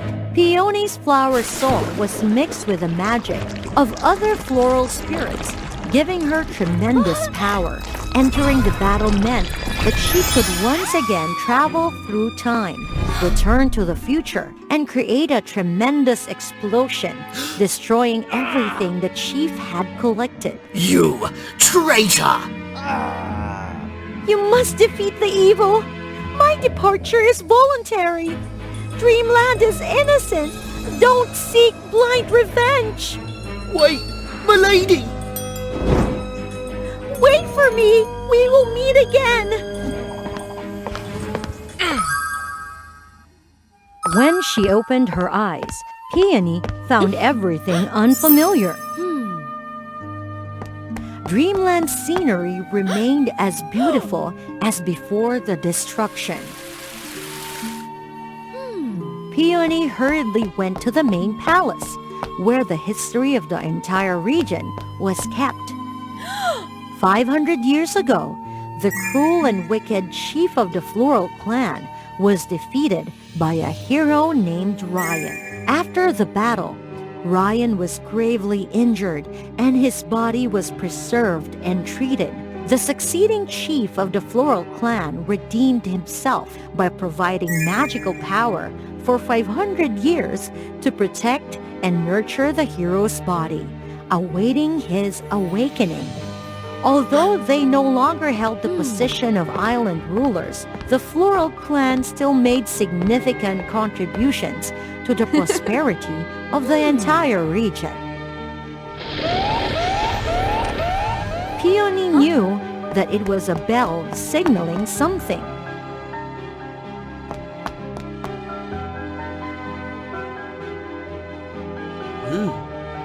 Finally, I fulfilled the promise we made 500 years ago.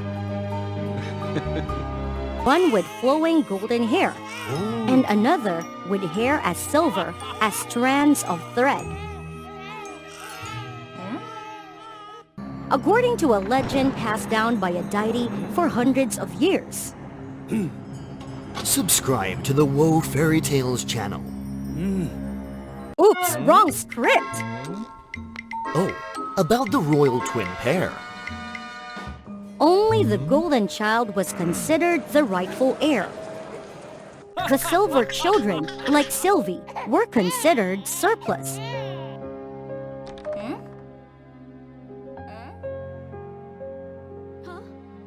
Elder sister Chrysa was always treated more kindly than Sylvie. All the precious gold, a rarity, was seized to be used for the golden princess Chrysa.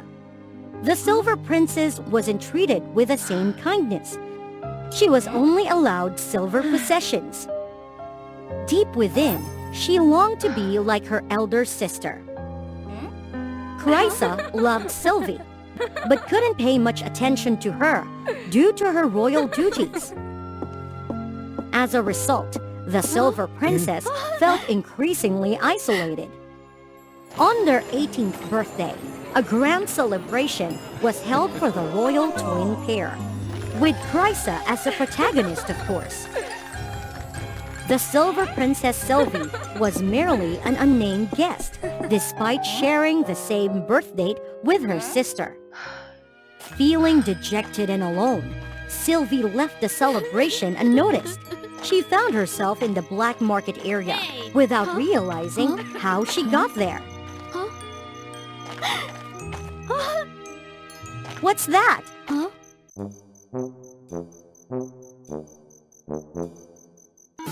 A golden ring? Shouldn't the royal family have confiscated all the gold? In the black market, you can find anything. It's quite expensive, my dear. Sylvie emptied her pockets to buy the ring. She had long wished for a golden item.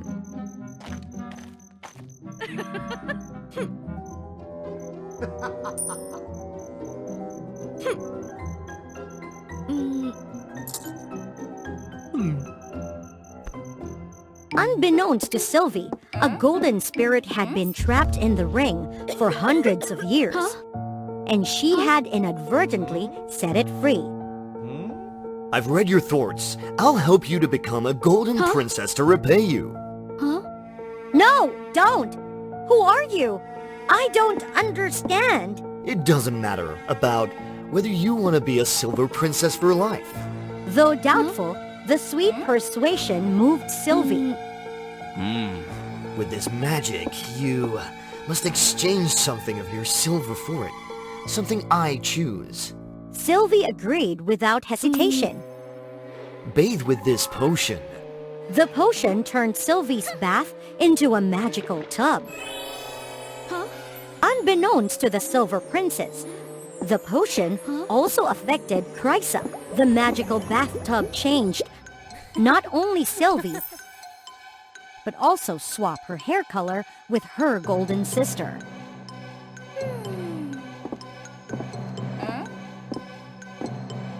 Wow! Ah! The entire kingdom was shaken by this unprecedented event.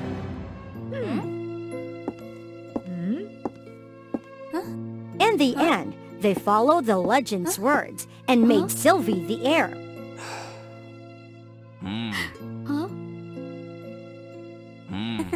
Thus, Sylvie became the golden princess she had always dreamed of.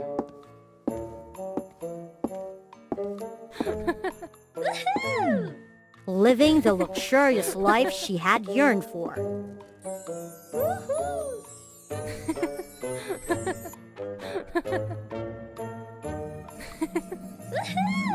Sylvie had never been happier.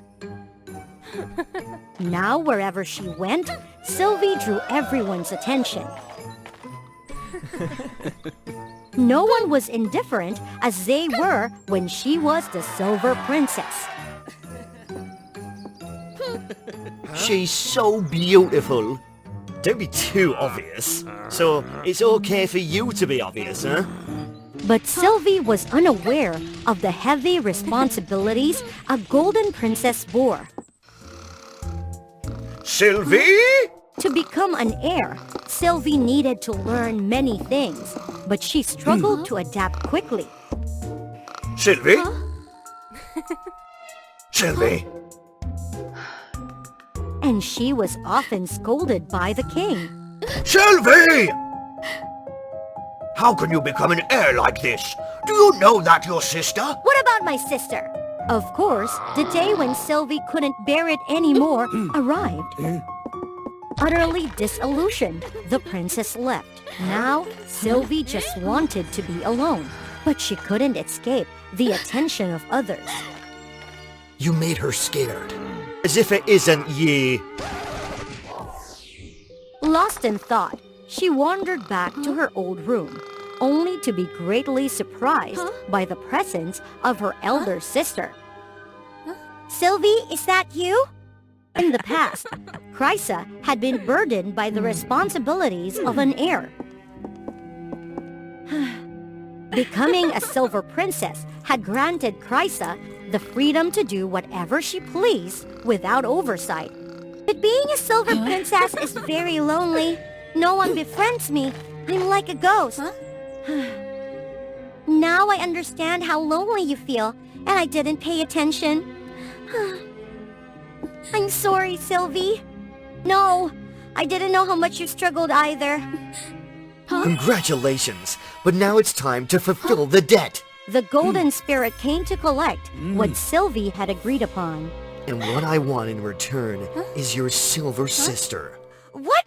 How is that possible? It's a deal. Something of your silver and of my choosing. No! She's my sister! I won't! Don't defy the contract! The angry spirit transformed into a golden creature and pursued the sisters to demand what was owed.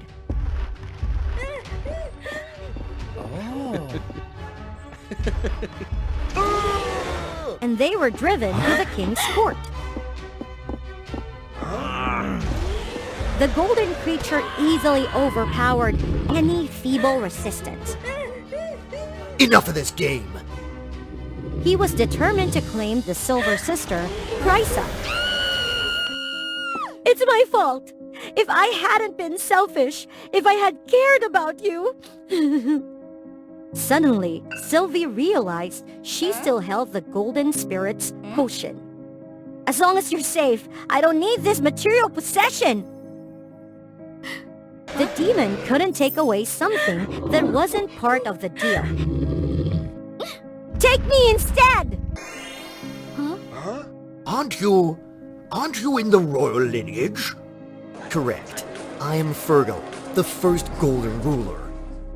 And also the one who concocted the false legend. I was consumed by my lust for power. When I passed away, the god of death punished me for my deception, and my soul was trapped within the golden ring.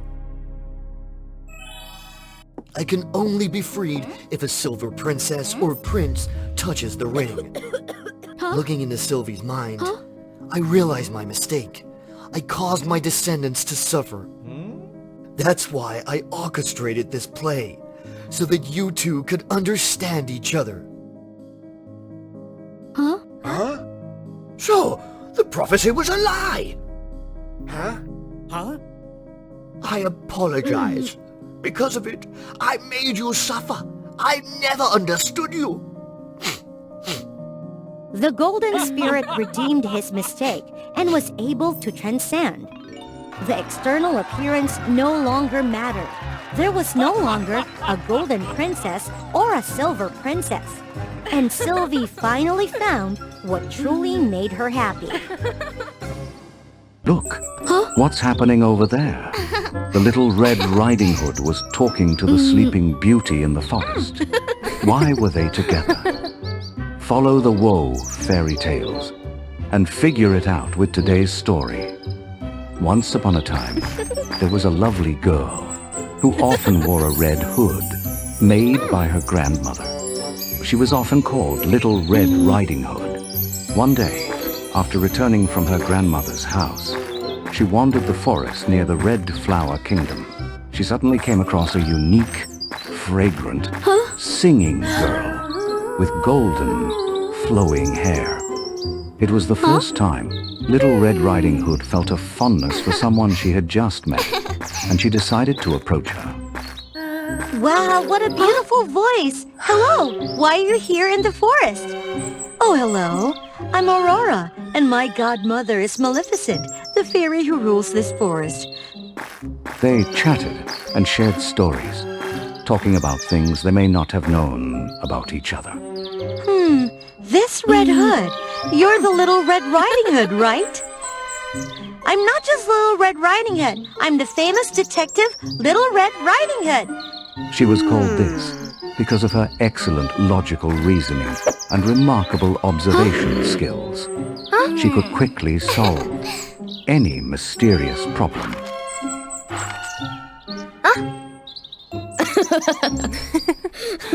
Earlier, Detective Little Red Riding Hood had even uncovered and rescued her grandmother from the cunning wolf. Earlier you mentioned that your godmother is Maleficent, the wicked fairy from the legends. Is that true? Aurora knew that Maleficent was misunderstood by people, but she wasn't angry. She calmly explained to Little Red Riding Hood. When the Princess of the Red Flower Kingdom reached first month, the king invited everyone in the kingdom to celebrate, except Maleficent. This made Maleficent angry, and she placed a curse on the little princess. At the age of 16, the princess will prick her finger on a spinning wheel and fall into an eternal sleep. However, the innocent and beautiful Aurora had touched Maleficent's heart. Maleficent had always watched over Aurora's growth and had protected her from many dangers. Therefore, Aurora knew that Maleficent was actually kind, warm-hearted, and believed that she would try to break the curse for her. Little Red Riding Hood found it hard to believe that story. Suddenly, the wolf from earlier appeared from behind, growling and rushing towards Little Red Riding Hood to take revenge. And then Maleficent appeared and defeated the evil wolf, making it permanently unable to return. Afterwards, she safely took Little Red Riding Hood home. Thank you both very much. Goodbye, Aurora. See you soon. See you again, Detective Little Red Riding Hood. At that moment, Little Red Riding Hood understood that Maleficent's love for Aurora was sincere. I hope your curse will be lifted, Aurora. Life went on peacefully until one day, Little Red Riding Hood received an anonymous letter with a seal marked Boss. Who sent this to me? Come to the Red Flower Kingdom Castle and investigate the mysterious disappearances of several girls. The mysterious letter piqued her curiosity and determination to uncover the truth. She set off for the Red Flower Kingdom. On her way, a lady accidentally bumped into her and fell. Little Red Riding Hood quickly helped the lady up, brushed the dirt off her dress and the strange black roses.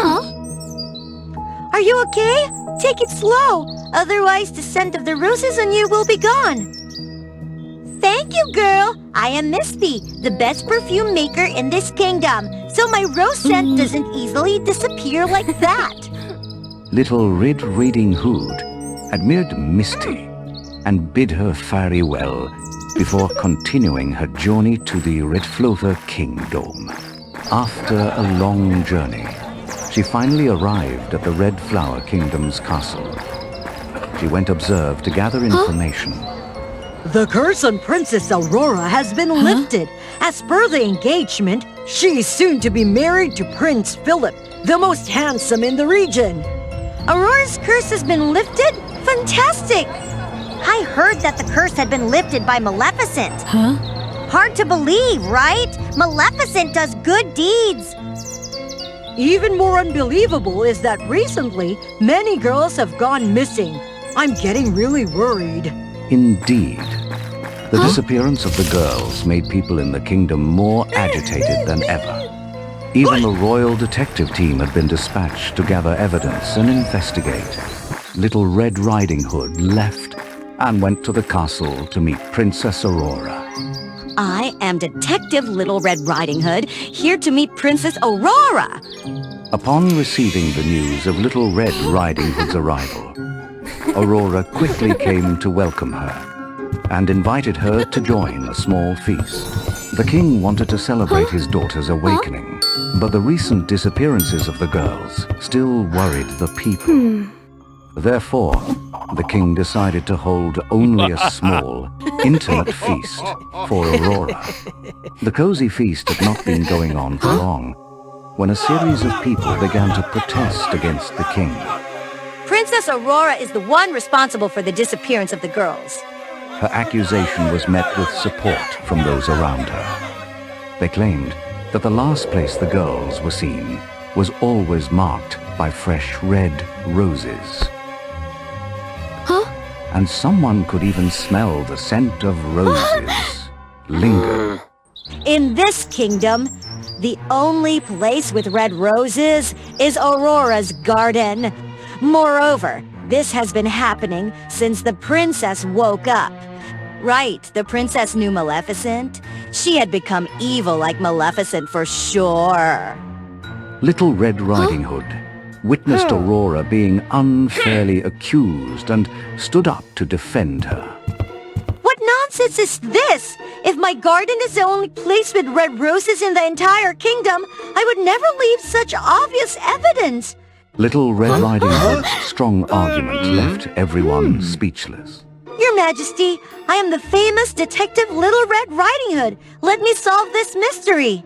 Father, Little Red Riding Hood is my friend. Please allow us to find out the truth and rescue the missing girls. The king agreed to let his daughter have a chance to clear her name. The people had no other clues, so they reluctantly agreed to wait for the results from the two girls. It's also evening, so Aurora arranged a room for Little Red Riding Hood to rest. Detective Little Red Riding Hood carefully gathered all the evidence in the room, hoping to discover any additional clues. The two examined each rose carefully, but found nothing unusual. A long day had left the two girls tired. Aurora wished Little Red Riding Hood a good night's sleep and went to her own room. However, mysterious cries echoed in her room throughout the night. Help!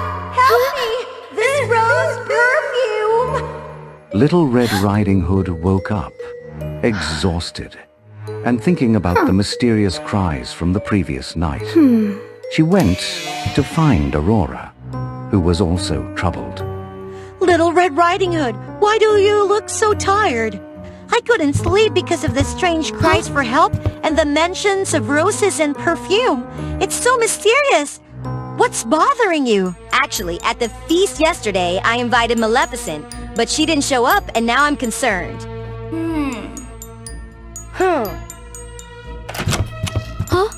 We found a strange room hidden in the forest that contains various perfumes. This new information sparked an idea in Little Red Riding Hood's mind, and she shared it with Aurora. Spread the word that we have found the hideout of the culprit, and tonight the princess will go there to capture him.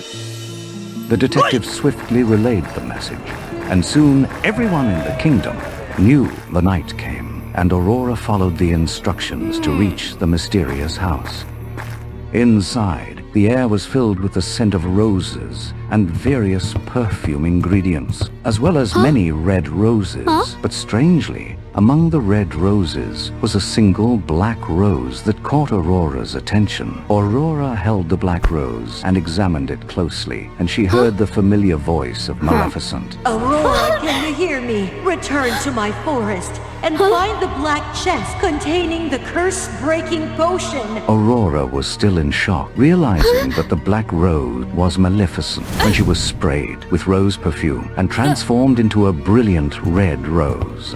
Detective Little Red Riding Hood observed the situation, then swiftly rushed in to attack and apprehend the culprit. Turned out that was Misty, the perfume maker. So it's you, Misty.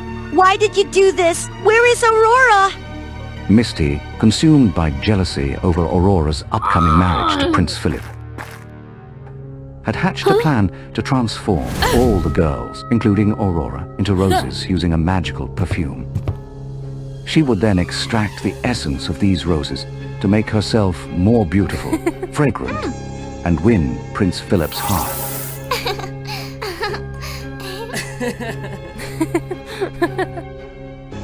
Maleficent discovered that Misty was behind the mass disappearances of the girls. However, in a moment of carelessness, Maleficent had been turned into a black rose by Misty. Little Red Riding Hood, go to Maleficent's forest and ask the woodland creatures to lead you to the black chest containing the curse-breaking potion. Little Red Riding Hood recognized Aurora's voice coming from the rose. She quickly picked it and ran away. In the forest, Little Red Riding Hood quickly found the instructions from the creatures. Please show me the way to the black chest. The creatures promptly led her to the location of the chest. However, the chest was locked with a numeric code. Little Red Riding Hood contemplated the situation, thinking about the mysterious letter she had received. Could it be that the letter was sent by Maleficent? If so, then the word BOSS could be a code. What about the numbers 8055? 8055. It's worth a try. She decided to give it a try, entered the code, and to her surprise, the chest opened, revealing the vial containing the curse-breaking potion. The owner of this chest is truly clever. She quickly took the potion and made her way back to save Aurora and restore Maleficent to her original form. The case was resolved, and the missing girls were safely returned home. Everyone now believed in Aurora's innocence and recognized that Maleficent was not the wicked fairy she had been thought to be. Detective Little Red Riding Hood was delighted to have helped her friend and successfully solved yet another case.